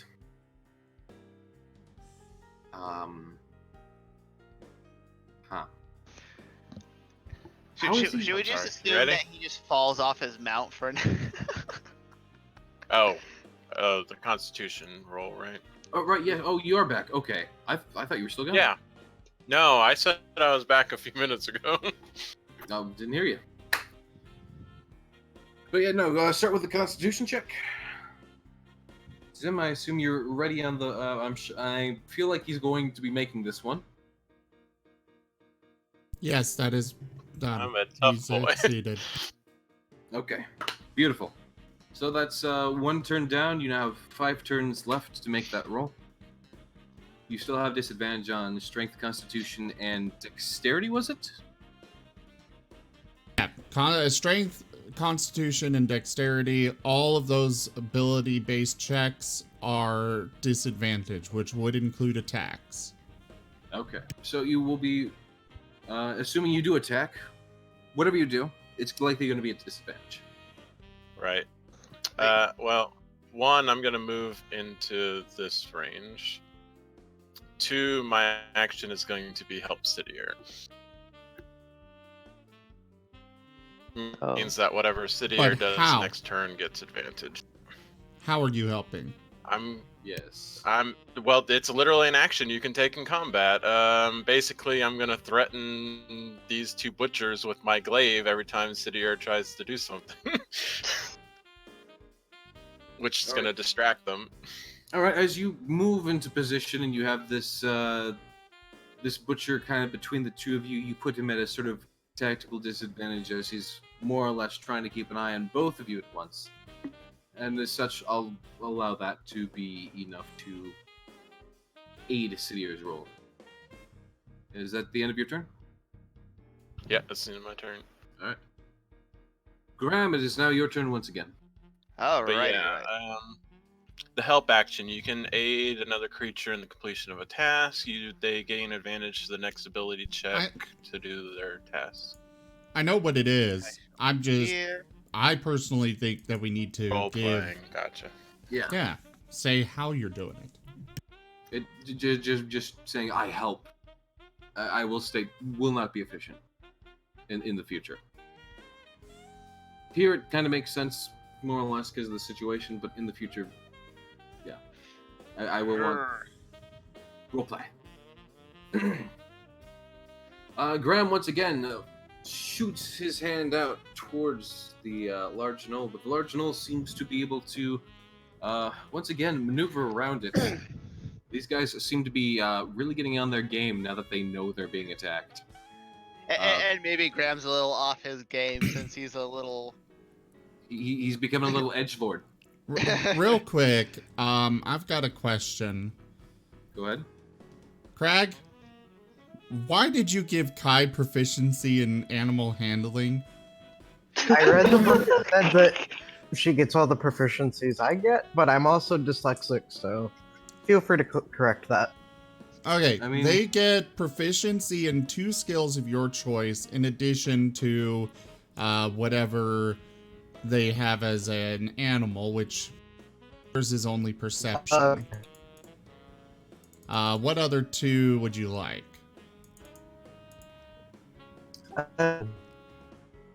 Say again. Perception, nature. You're breaking out. Probably perception, nature. Mr. Roboto, we cannot understand you.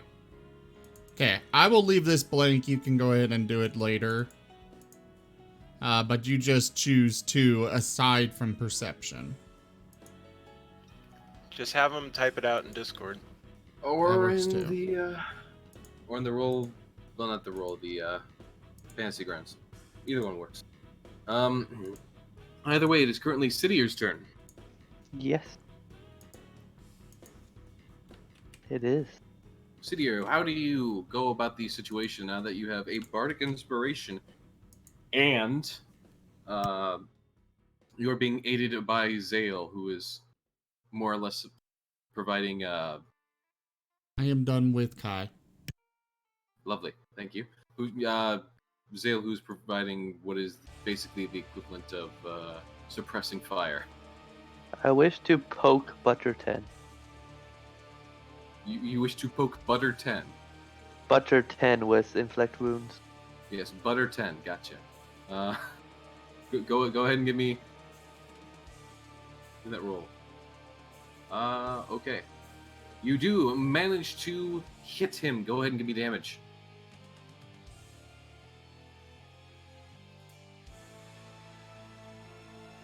Holy jeez. 4D... Hold on. 4D10 is that? When it casted at level 2, yes.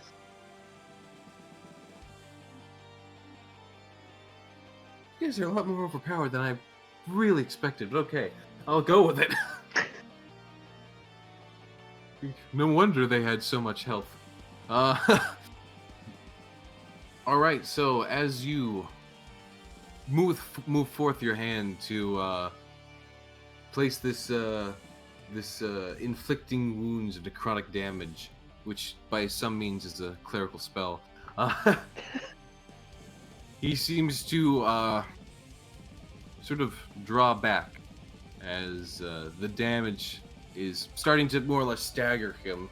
You are able to get his other arm to sort of slowly age and wither as he pulls it away. It still maintains a good amount of strength, but he still gives out a roar of both pain and simply furious anger in your direction, and we lost 2 of our members again. Oh, buddy boy. Where? Yeah, we were missing Craig and... Well, you can still get through every, like... No, we absolutely will continue, don't worry. Yes, as such, he definitely, takes the ouch, and very much so shows it in his of a reaction. So after that point, it is now up to the rat.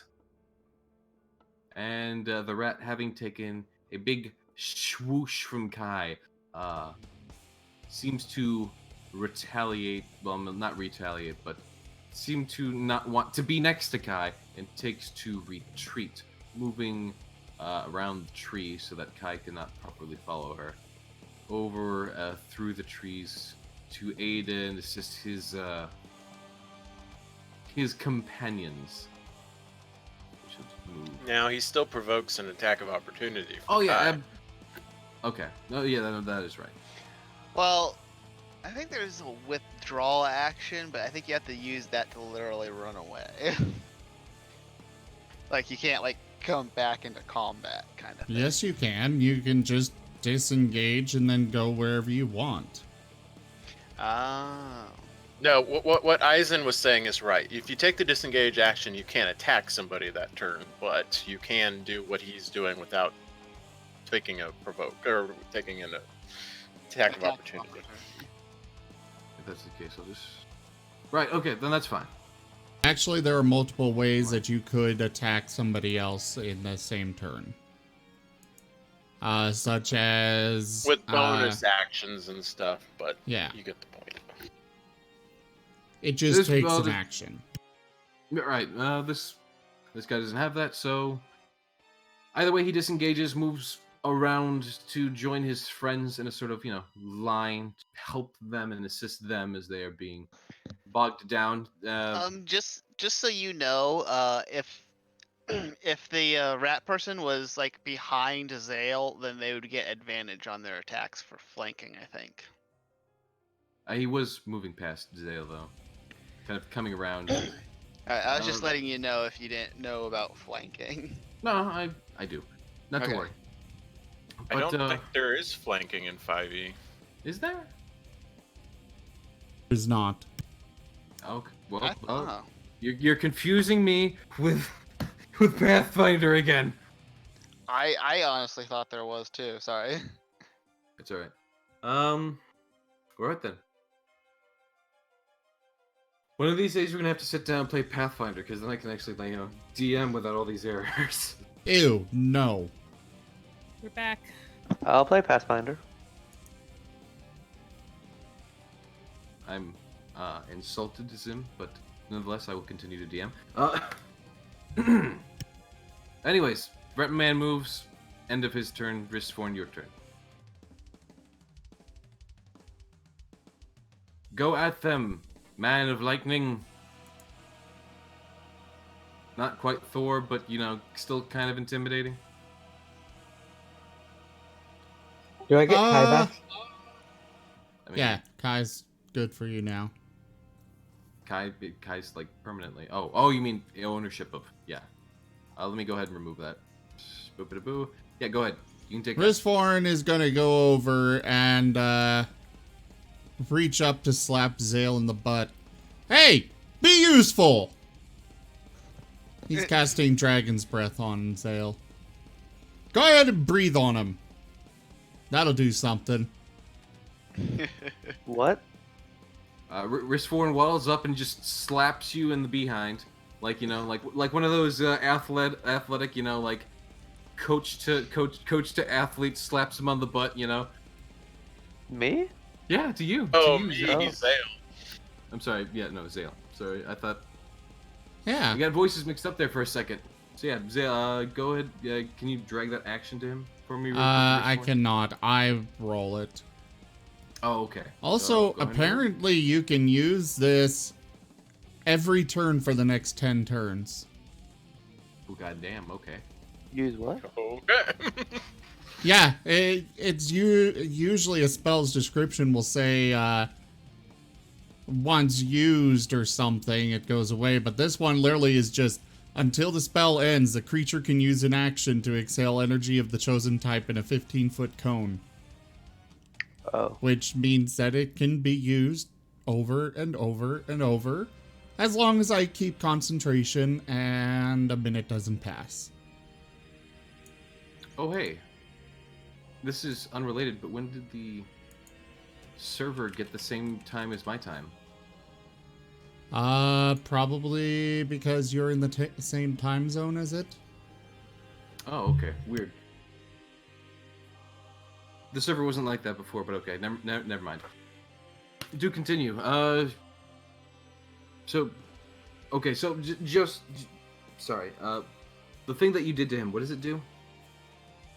It's a spell. He can breathe lightning.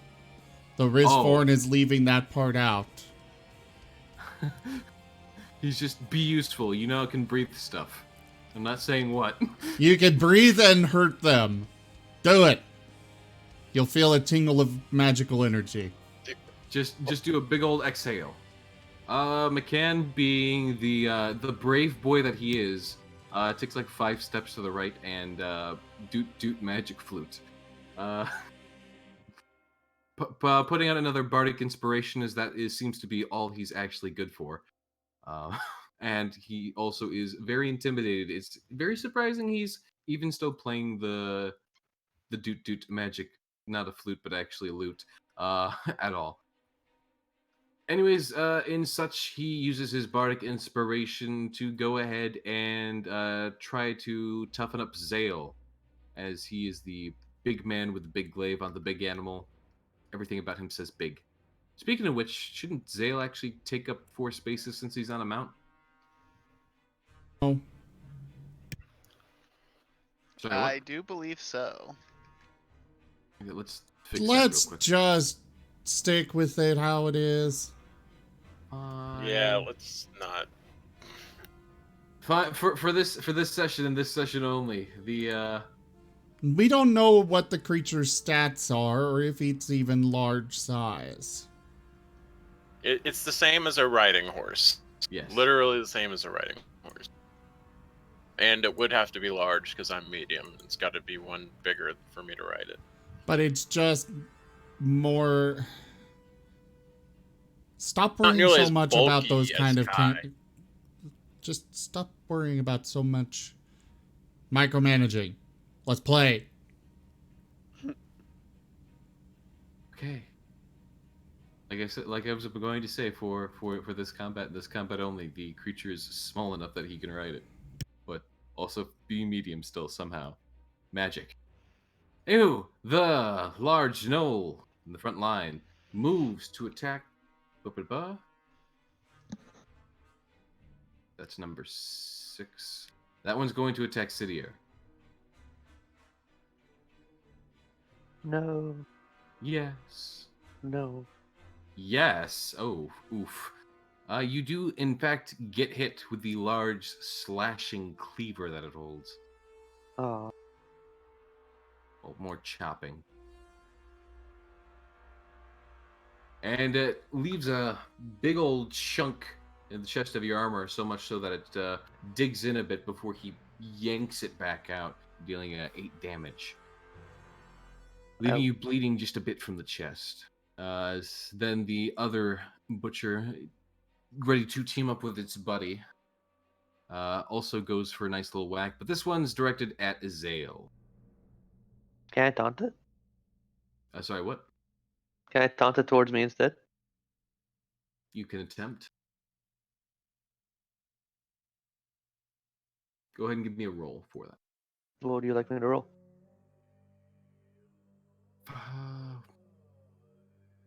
That would probably Charisma seems like charisma or like maybe intimidation or something. Yeah, possibly deception? Okay, what's going on? So Sidier's trying to taunt the gnoll to turn his attention towards her so that she takes the blow. Is it her turn? It is not. Then you can't. Okay. It's that simple. Okay. Well, then the thing attacks Zale, and this one likewise does hit. Oof. We didn't actually drag that onto Zale, but no, that what? What? You dropped it on him. I did. Let me fix that real quick. There we go. Okay.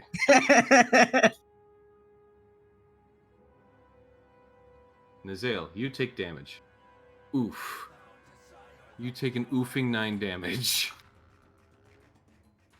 From the likewise cleaver aimed towards your chest. Once again, much like his individual companions, brothers, whatever their relationship seems to be, they do seem to be very in sync.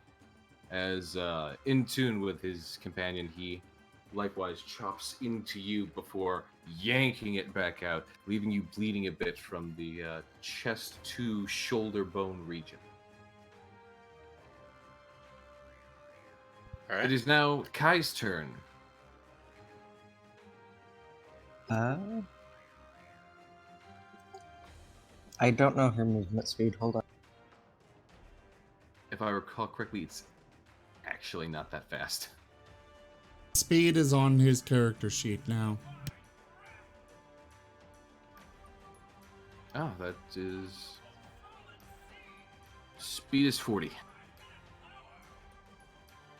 Alright, I'm gonna have her just roll an intimidation check to try to scare them into messing up. Sounds like a plan.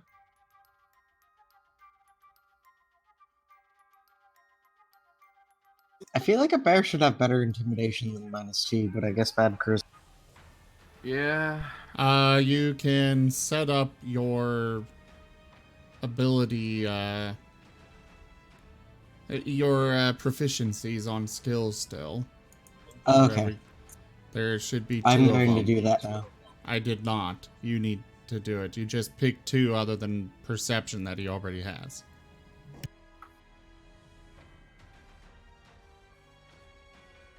Okay, I'm gonna re-roll the intimidation. Feel free. It's worse. Kai is not trying today. As per usual. Roar, she yawns. Has Kai ever tried? While yawning, Kai does show off her teeth, but is that enough? Let me go ahead and pull up these guys' sheetsies.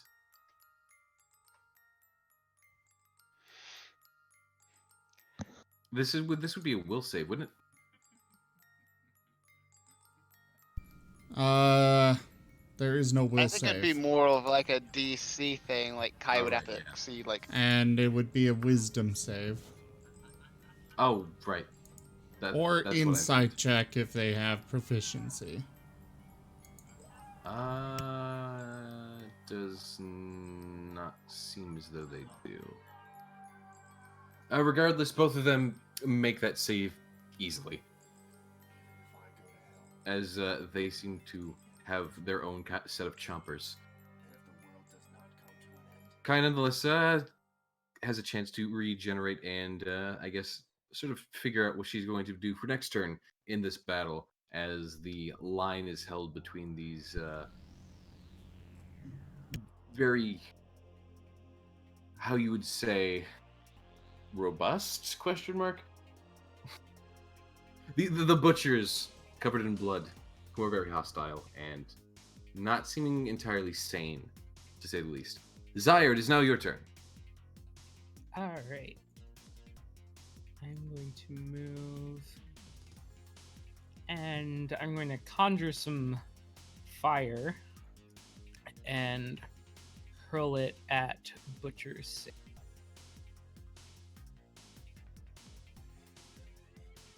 As you hurl the ball of fire, it slings past Butcher 6 and between Butcher 10 as they both sort of take note of the heat and light of the ball, then sort of bounces and rolls past into the rolling stream that's going by, leaving out a hiss of smoke.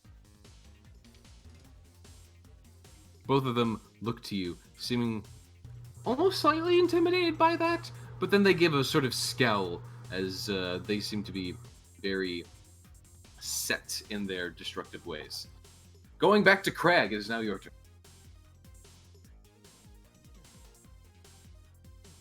Alright.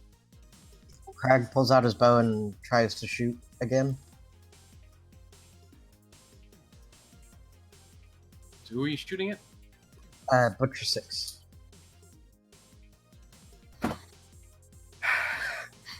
Guys, I need you to stop missing. Don't worry, I have something that will almost assuredly hit them. Okay, good. when I piss them off. Nonetheless, as you fire another shot, you seem to be off your game today, as yet again it lobs just a little bit high of them, which is certainly saying something given the height difference. Well, not too much for you, I suppose, since you are about the same height as... No, it's easier to just have it go to the sides. Yeah, but this one goes high. Okay. Anyways, it's now Zale's turn. As he prepares his attack, what does he do? Or does he simply retain the sort of suppressing... Well, there's first also that con Constitution. thing, too. Oh, right, Constitution. As he feels faint. Zim, does he make it? You have the cards here. He does not. What happens? He falls prone. Right, from the loss of blood that seemed to have struck that one vital artery, you kind of find yourself falling over to a knee and then just kind of like laying on your side as you just... As you flop He'd off your probably fall off the map. Oh, right. I'm forgetting he's on a mount because he's not large. Yes, you do fall sideways off the mount as the world just seems to spin for a minute in the dizziness of blood loss. As the first few pumps of adrenaline that were keeping you going seem to slowly kick back from the more bleeding out. Okay, But when I he fall can- off a mount... Yeah, I'm about to explain that. When I fall off a mount, I can succeed a DC 10 dexterity saving throw, or fall off the mount, landing prone. You may go ahead and make the check, see if you can quickly grab the It reins. would before be you... at disadvantage. It absolutely would be, yes.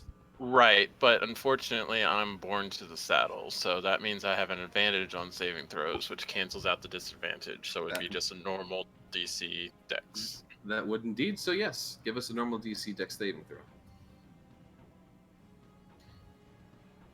And it's a natural 20. As you start to sort of fall around and find yourself getting dizzy, you lean instinctively forward onto the mount instead of falling off of it. Kind of just finding it soft and fluffy and rather delightful. Although you don't fall off your mount, you are kind of more or less taken up with the rest of the turn. Simply trying to regain yourself from the feeling of just pure dizziness of the weird amount of blood loss from that one single knife seemed to have drawn out of you. Even though you feel fine, just, a bit dizzy. Does that preclude me from taking a bonus action, or...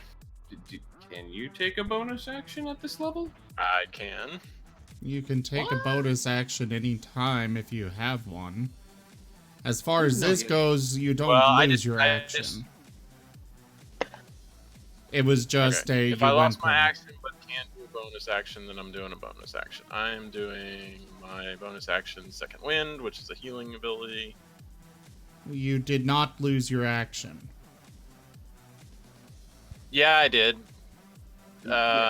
Sort of. Yeah. Gold King said because I was doing the fainting thing that it took up my action, my 6 seconds worth of action time. But he is saying that I'm allowed my bonus action, which I just did, so we're good. All right. Then with your second action, you pull your focus. You pull yourself together and sit back up straight. Maybe punch yourself once or twice in the snout just to get yourself back in the focus. For the moment, you are sort of sitting back up, blinking to yourself a few times, trying to shake off the jitters. It definitely does help. That second burst of adrenaline, though you, of course, will still need to make 4 more Constitution saves, as you know, per the critical effect. On to Graham. All right. Graham, a little annoyed that his beams of eldritch energy have been missing, is going to grip his longsword and make his way over to Butcher 6. You like waddle up to Butcher 6, the 5 feet that you are distant from him. Oh no, you straight up get teleport behind him. Nothing personal, kid.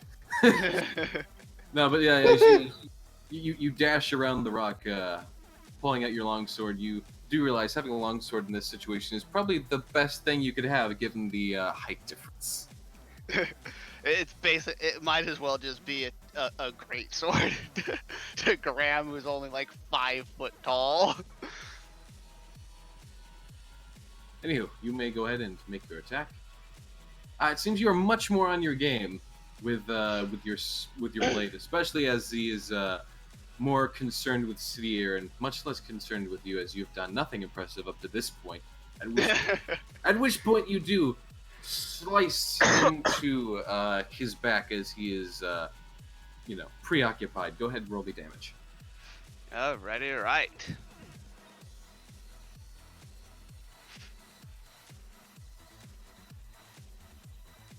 I need... crap.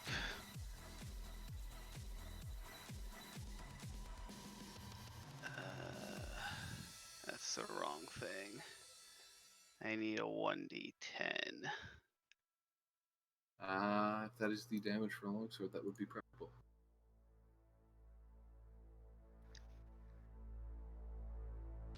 There we go.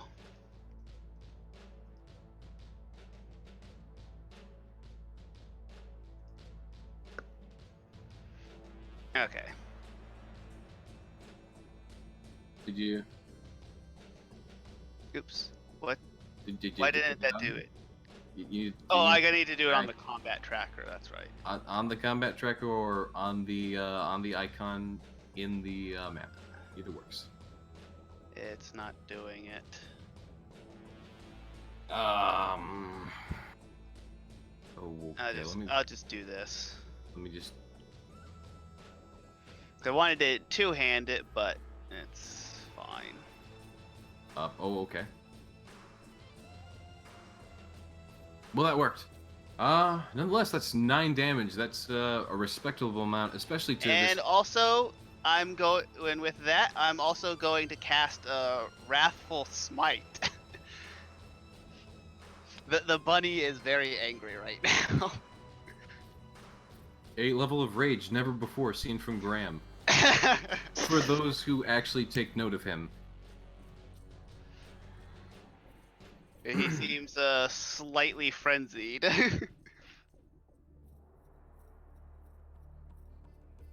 Alright, and the Butcher seems to take 1d6 psychic damage. I'll go ahead and, I guess, roll for that. Okay, he takes 3 damage from that. What? I think I did something wrong. You're there. supposed to cast cast Wrathful Smite before you attack.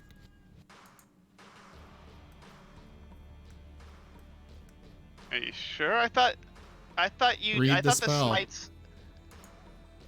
I thought the smites worked differently. I thought the smites were after you did your attack roll, and if you hit, Not then with you a spell. The only one that works like that is the Paladin's Divine Smite. But this one, it's a bonus action. No, it's whenever. Yeah, it's whenever you hit with a melee weapon. The next time you hit with a melee weapon attack during this spell's duration. You already hit, which means that you're casting this, and now you're casting this after you hit, which means it would be the next time you hit. Yeah, that would be correct. Okay, I see. No, it's a bonus. It's a bonus action. Yes, but it takes a bonus action to cast it. All right. That confused me, cause. It's all right. If you want, you can go ahead and cast that now as your bonus action. All right. And then so we can, just so we can have that preemptively on the next strike. But for now, it's just the 9 damage then. Yep. And we move on to the next one in line, which is Sidier. Hello. The one who resists lightning. Always. I'd like to utter a divine word to trigger Word of Radiance. You may go ahead and do so.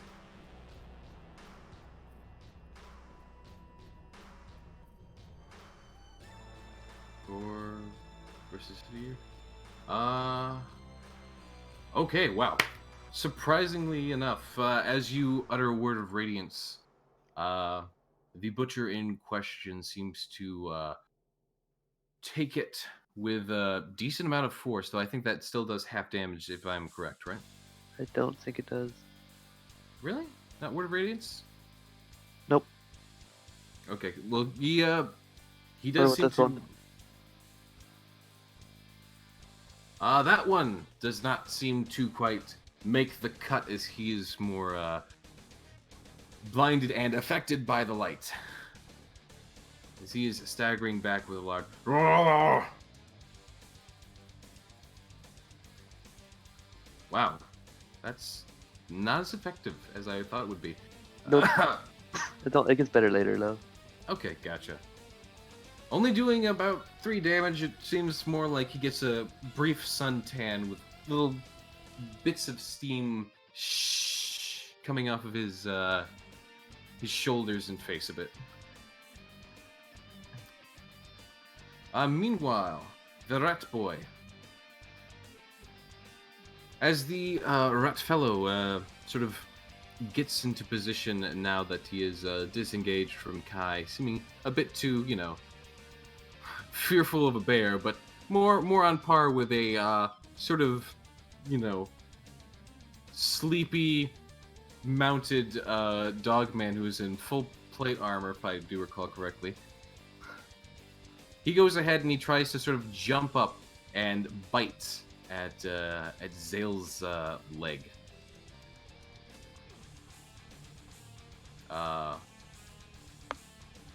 What?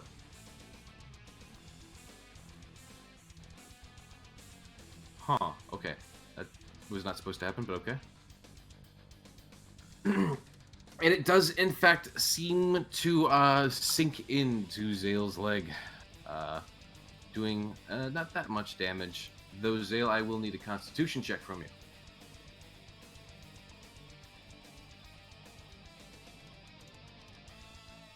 you. Oof. Alrighty. I'm not gonna say anything about that for now. As you are bit, it does feel rather painful and rather odd that he's going at you with his teeth when he has a perfectly good sword, but nonetheless, you seem to only take a small bit of damage to your leg before he wrenches off. Moving on to Restful.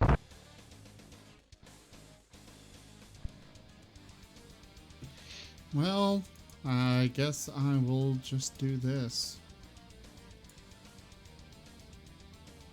Boom. And with a blast of an electrifying bolt at one of the three butchers, it finds its mark, leaving a big blasted burn against his chest, as it seems to almost add to the effect of the previous tan to the man. Having him just steaming a bit more, the heat seems to be slowly getting to him. Moriarty the Bard continues to jingle jangle on his lute and decides this time around to give a dice to Craig, as Craig, you likely need it. So to remember to note, Zale, Sidier, and Craig now, you all have 1d6 at any point that you can use to buff your roll before I state whether it succeeds or not. Okay. Just to remind you. Just in case you want to use that extra d6. Right, and once we use it, it's consumed until you cast it again, right? Yes. Right. But you do all have a d6 that's around for about 10 turns. For City, I think you're down to 7 turns, and Zale, you would be down to 9 turns now.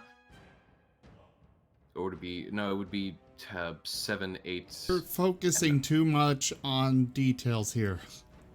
Just Yes. move on. Okay. Sorry. As such, we go on to the next butcher who makes his attack, which is number 6. He goes ahead and he actually turns back around to swing at Graham for slashing at his back. Do it. Rather Do it. upset I with dare him. you. And as he does so, he turns and sort of backhands you with the side of his cleaver, leaving a bit of a gash. And I, as a reaction, I use oh, what is it? Hellish Rebuke. Okay, go ahead and slap that on to Butcher number 6. Though you have taken 13 damage from his swing. And also add 2 to that damage. I forgot to add the curse bonus.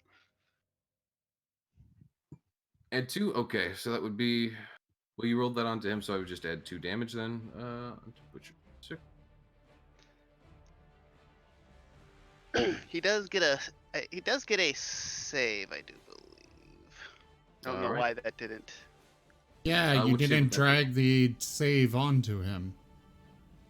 Oh. You gotta do that.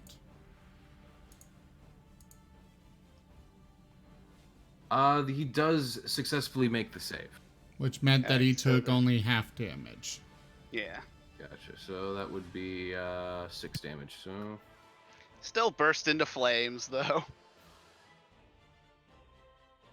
as he bursts into flames, he seems at first in pain and uncomforted by it, just yelling and waving them off before focusing back on you in a sort of weirdly intimidating manner, as he's now on fire and seems to be enraged at you. Nonetheless, it's on to the next butcher, who then turns and... I believe he was focusing on more. Taking another swing at him. But he absolutely misses the damage to his arms. He gives a sort of half-hearted wave, and it just doesn't even get close. It's not quite a critical failure, but it is a very, very poor swing to even anything. It is now Kai's turn. Craig? Alright, Kai moves up to the rat and attacks with claws. Okay.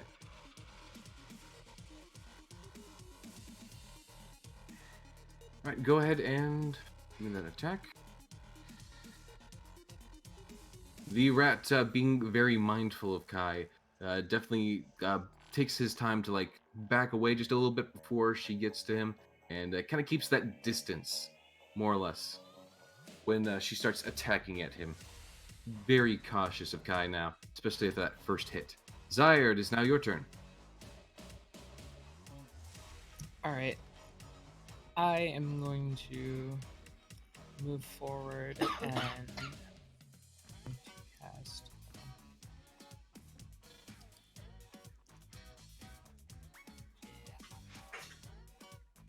I'm going to cast Flame Blade and use it on Butcher 6. Ooh, we got a critical hit, Zim.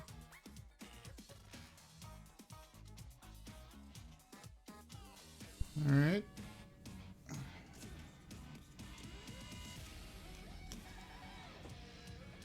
That would be a magic, so... Terrifying Display.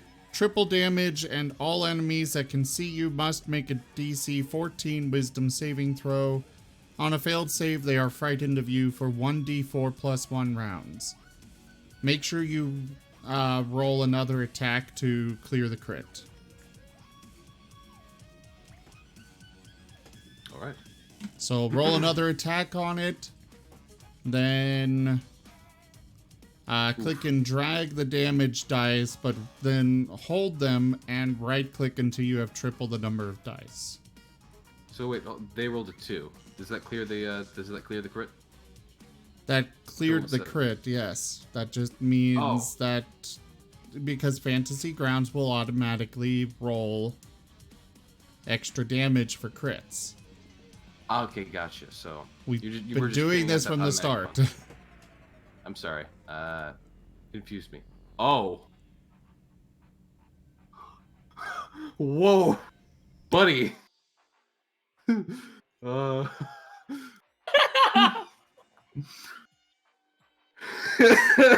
Okay. then. I'm gonna hold on. Let me just think up how this goes exactly. Okay, just for reference, what exactly is Flame Blade again? Are you just like enhancing your blade, or here we go? I conjure like a fiery scimitar. You evoke a fiery blade in your free hand. The blade is similar in size and shape to a scimitar, and it lasts for the duration. If you let go of the blade, it disappears, and you can evoke the blade again as a bonus action. You can use your action to make a melee attack. With the fiery blade on a hit, Tiger takes 3d6 fire damage. The flaming blade sheds bright light in a 10-foot radius with dim light for additional 10 feet at higher levels. You can use a spell slot. Right. So as you summon this blade of light, it certainly catches the eyes of the other two enemies, and then you simply go for a singular cleave, like cashing deep into this butcher that was, for the most part, taking, taking his hits and blows with ease, but the fire with your blade mixed with the fire that, was already softly consuming him from Graham seems to set him ablaze as his entire body is simply enveloped, and he's simply sitting there going mad, swinging around randomly as the other two then need to make their saves. You said it was a wisdom save? Yes. DC 14. Well, DC 14. we're only level 3 and you're doing 9d6 damage. That's crazy. It's only because of a crit. Ah. Yes, it is. A very good crit. The other butcher does not seem at all frightened, though the rat individual seems to be very skittish about, seeing the bright lighting flame start to take over this rather large and intimidating companion of his. And as such, that ends the turn. Zyre is good at making things explode. Zyre is really good at making things explode. In fire. Craig, it is now your turn once again. Craig takes the opportunity to shoot at the other knoll. All right, go ahead and give me that roll.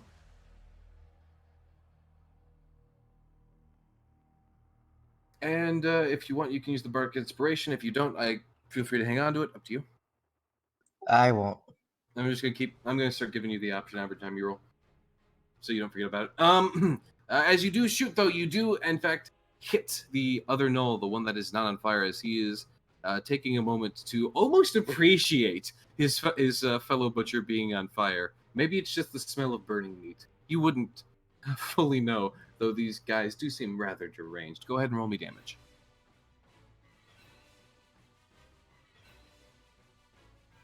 While the arrow does not hit quite a critical part, it does seem to sort of jab into a section kind of like below his right pectoral, into his abs. He takes a bit of an oof as he slightly staggered by it, but is still standing. Moving on to the next turn, which is Zale. I'm believing that a 24 makes that Constitution check. Mr. Zim? Yes. All right, so as you make the Constitution save and you have snapped yourself out of it, gotten your second win and everything, you are all set and ready to make another mounted attack or to take some other form of action if you so sees fit. I guess I take Ristvorn's advice and exhale heavily at Witcher 10. Witcher 10, okay. You said Draw a this was- cone in the way that you're going to aim it. Yeah. Okay. Let's see, pointer. Preferably getting as cone. many as you can. Eisen might be I was hit. trying to figure out- Right click well, on well. the map. 15 feet. But that is a sacrifice I am willing to make. I am What is not. it? 15 feet. Right click on the I don't know, map, go to basically it's only- pointers, then there's cone, Yeah, and I'm drawing the cone. I just gotta know what the radius is. 15? 15 feet, yeah. Yeah, 15. Okay, so it's like that. I think this is the only way I can do it without hitting Eisen or Graham. But you could always choose to hit Graham. No, that probably would be. No, alright, so Ristvorn that- would be yelling up, aim down that way. I'm not that kind of asshole. I'm just gonna do it. I this mean, way. in character, do you actually know what would be happening? No. Not unless you explained it, because he has no magic knowledge, so no. Oh no, he didn't explain it. Because he knew you wouldn't really like didn't. this. Well, so Zale simply opens his mouth and just ha, and then the Kamehameha comes out in the form of lightning, as Zale breathes forth shocking lightning breath. This doesn't even have a roll associated with it, does it? They make a save for half. Okay. Saves it from. He does, in fact, fail his saving throw. And the butcher ends up sort of his hair standing on end as he's sort of twitching and going through the motions of being absolutely electrified. He's been burnt, he's been withered, he has been electrified now, and like both of these butchers are just looking like they're just holding on by, you know, the skin of their teeth. And Zale, how do you react to shooting lightning from your mouth? Zale is absolutely shivering and wondering how the heck that happened, because he was not expecting that when he was told to just breathe on a person. Basically, he's losing control of his mount because his sphere is basically like transferring to the mount. Like the mount can tell, the Zatara can tell that he's like scared. Isatar does seem to sort of like flap its wings once or twice, giving a weird sort of not really sure what the sound rabbits would make, but it does very much seem a bit concerned about you seeming concerned. And also, you breathing lightning. You didn't know you could do that. Wristform's kind of jumping up and down, cheering behind Zale. Like, yes, it worked! Graham, Now do it again! Do it again! It now comes around to your turn, Graham. All right.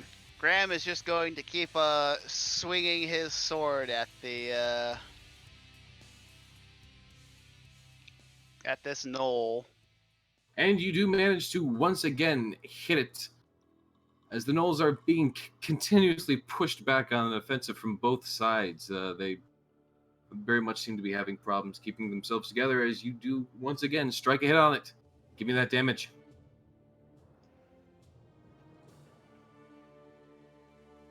All right, as you do, And seem to hit it. Wrathful Smite. I mean, And so it needs to do Wisdom save. unfortunately, it can't wisdom save because from the blow of your sword alone, it falls to the ground. Oh. The extra damage you do is just, overkill to it, no matter what you would do. As it has no opportunity to even make any sort of saving throws. A large. And I heal 8 damage because I murdered the cursed one. So as I run him through, all the black ash and flames that would have been rising off his body from the curse just flow back into me, and I look healthier. Sidier and Zyre, you get a front row seat to this sort of horrible. I thought that was just granting you temp HP. Nope, I heal my warlock level plus my charisma. What ability or what is this that's doing that? It's part of the Hexblade curse. Hang on, Let me pull it up. I mean, I guess it may be. I'm pretty sure it's not temporary. If the target dies, you regain hit points equal to your warlock level plus charisma modifier. Yep, you just regain hit points. It's not temporary. He is correct. All right. So yeah, you heal those 8 points. Did you do that already? No. Let me go ahead and get that for you then.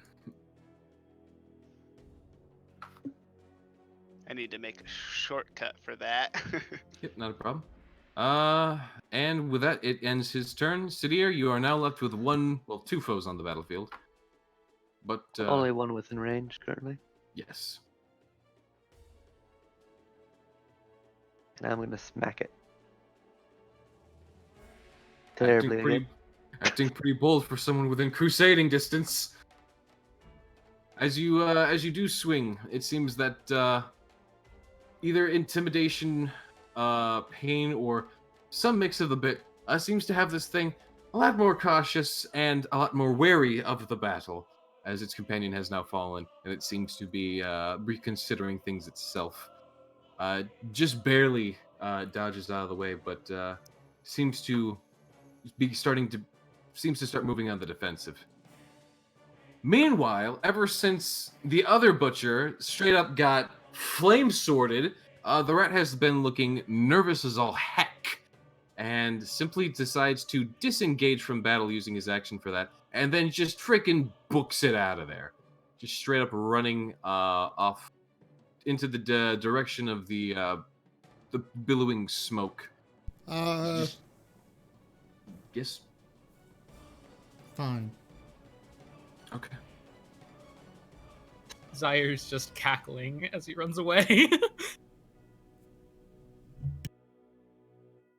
Alright, and it goes to Ristforn.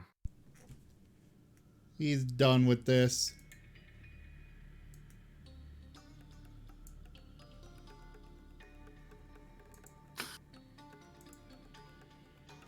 Or not.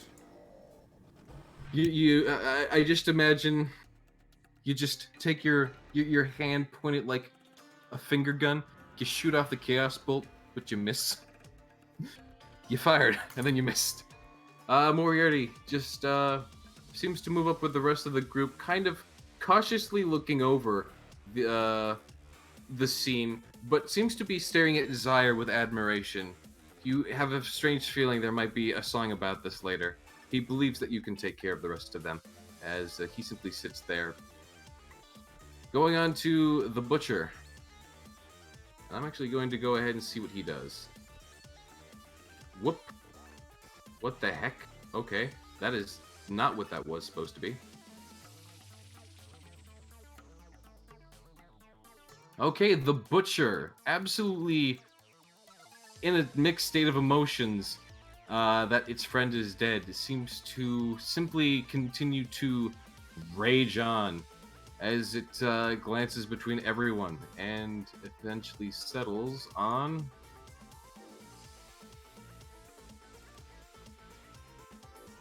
Zyre, of all individuals. Despite having that massive attack, he tries to simply move aside to charge at Zyre, but it doesn't invoke an attack of opportunity as he does move. From, I think, both Zale and Sidir? Yeah, if he's out of my 10-foot radius, he provokes it. Yes, he would be. But he seems dead set on smacking Zyre. So you can go ahead and roll an attack on him.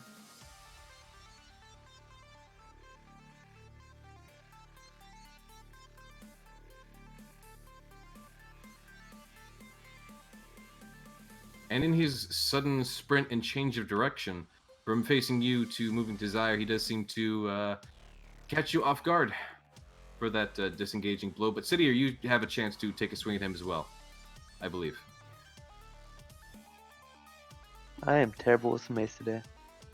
Oh, it caught you both off guard that he would go from attacking the two of you to simply jumping over the, or more just running over the body of his fallen companion to go for the one who, you know, more or less just straight up almost like freaking burnt his friend to death.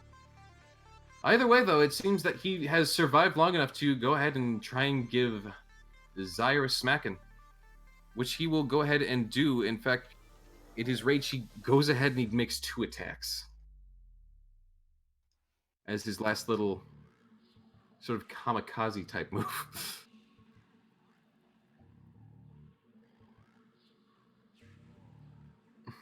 Both of which, in his almost passionate rage, do seem to actually land upon Zyre in this very unexpected turn of events. What the? No? That's not what I wanted. Okay. Combat tracker, you're getting a little wonky on me. Don't do that.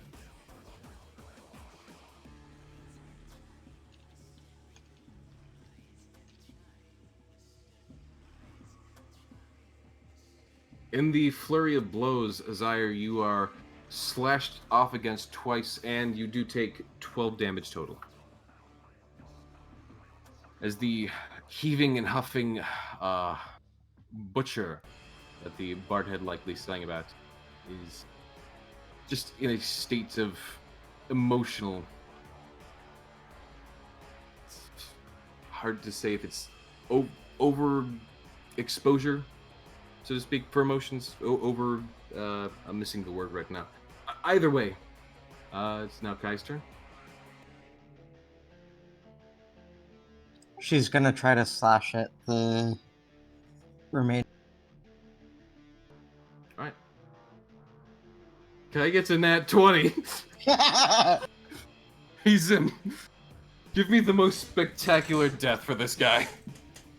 Because this is 100% going to kill him. Well, for slashing...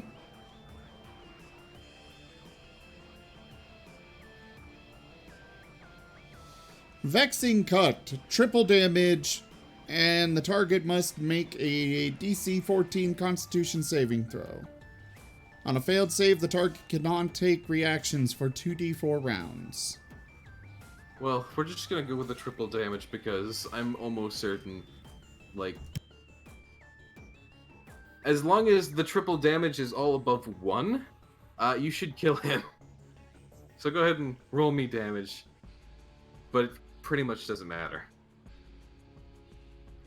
Oh, go ahead and give me a roll to clear that. Never mind. Yeah, no, he's absolutely dead. He just, as he's got his back turned, Kai just runs up and just rakes her claw over his back, just digging in to the base of her claws as a giant gash goes through his back, even leaving a part of his spine exposed as he lets out one last roar before he simply falls over onto his chest and face with a large thud, utterly run through by the bear. And that would be end of combat.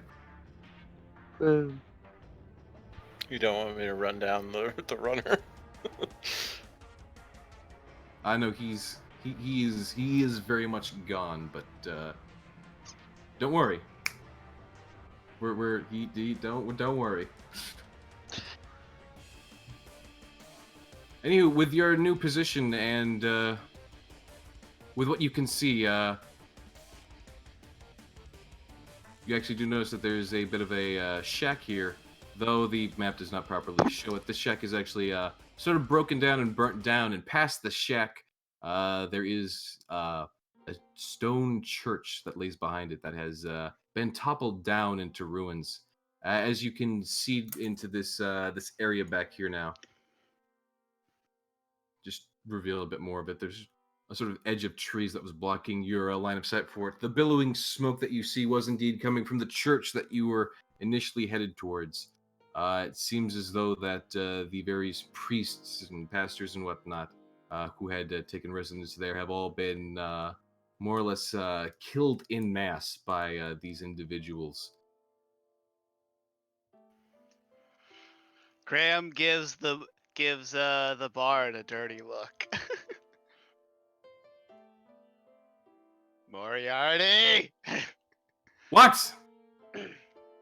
He yells in reply.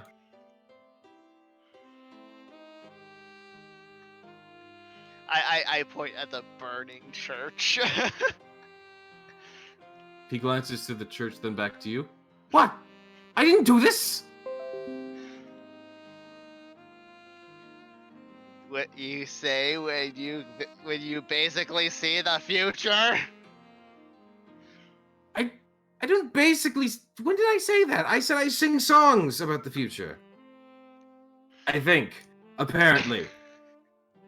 You never really talked to me about it. It's a very confusing thing for me.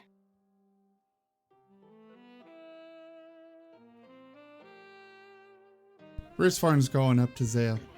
So, wasn't that awesome? Zale turns to Wristforn and goes, No, it was not. That was not okay. You know how I do with lightning. Yes, I do. We're gonna fix it. We'll make you better. Zale takes the blunt end of his spear and pokes it down right in front of Wristforn's face just to try and scare him a little bit. Give me an intimidation roll. Which would probably be at disadvantage still. Yeah, you are still kind of recovering. Well, that's charisma. That's charisma. Oh, charisma not... it is, yeah. So, yeah, you wouldn't be affected by that.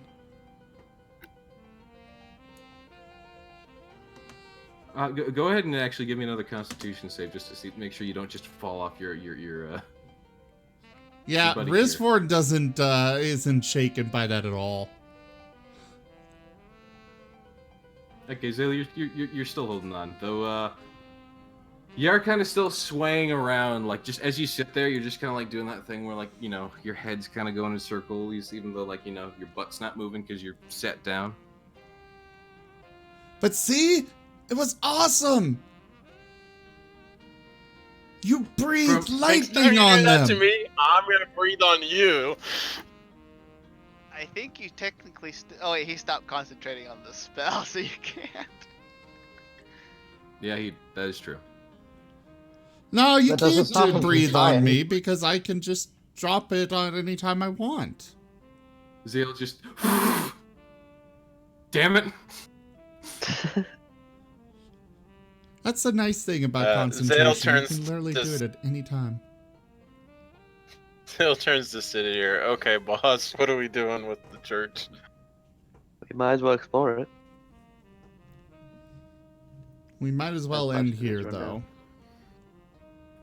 Also, are we looking through the corpses or what? Crag is gonna see if he can recover any of his arrows that he shot. Yes, there was. You can recover any that actually did hit. I think you got 2 hits off. All right. And I'll I roll did mention. perception to search the bodies. I did also mention that there was one that kind of landed between the rocks that you could also take. So that's 3. Just sweet, Sweet. nice. Perception to search the bodies. Graham, you don't find much on him. He's very bloody. He's very cooked. He's very baked. He's very. Ristforn, you somehow find even less. Somehow you find less blood. There's still a lot of blood, but somehow there's less of it for you. I'm also going to try to see if we can find anything. Rizfarn is gonna wander over to the river, looking for fish. There are Kai- fish.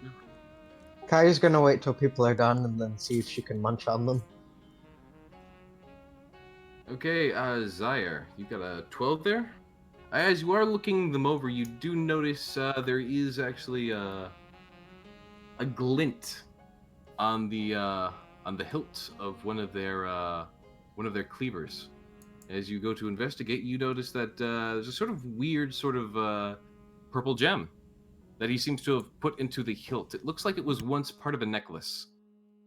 All right, I'm going to try to take that. You do.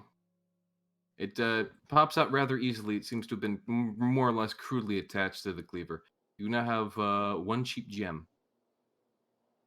I think there's actually a table for this. Let me get that real quick.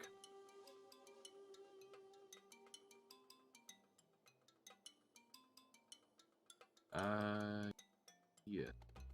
Come on. Saw this table earlier. Go ahead and continue. What else is that? What is everyone else doing? We got Zaire, Zale. Zale's just mad.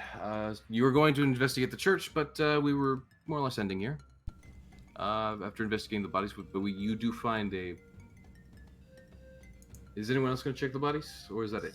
Kaya's I'll check waiting the for bodies. dinner, and Crag is praising her for killing the last one. Okay. I'll look through the bodies. Who? Sidier. Go ahead and roll me that perception or investigation. Guess not. Yeah, no. These guys really got nothing of note on them, but you did find a gem, which can be useful in several ways. Everyone's just a little weirded out that that Graham basically absorbed some dude's life force and Kai cut the other person in half. Yeah, but between the burning and all the blood that just happened to be on them at the time, like it's not even their own blood. It's just blood that was there beforehand. Just the majority of their possessions just either seem to be relatively ruined or just simply almost blend in with all the viscera that has now been left both on and kind of around them thanks to you guys. All right. Well, And Kai can everyone, then- thank you all so much for joining us for Tales of Miraleth, Dungeons and Dragons. We will be back next week with more. I will be back tomorrow with Diablo 3, followed by... honestly, I'm probably going to do Fire Emblem 3 Houses tomorrow because I want to play that game. Oh yeah, I Very did fun put it game. on my schedule. Perfect. Yeah, I'm doing that tomorrow instead of Undertale after Diablo 3. So yeah, thank you all so much for your support. Thank you for coming by. Thank you to my patrons, donators, and subscribers. Because of you guys, I can keep bringing you this content. I really can't do it without you. And for now, I bid you all a very fond adieu. Bye. Have a safe one. Bye. Good night. Good night, everyone. Don't You forget to hit that assholes. follow button and subscribe to the channel if you can. See you next time.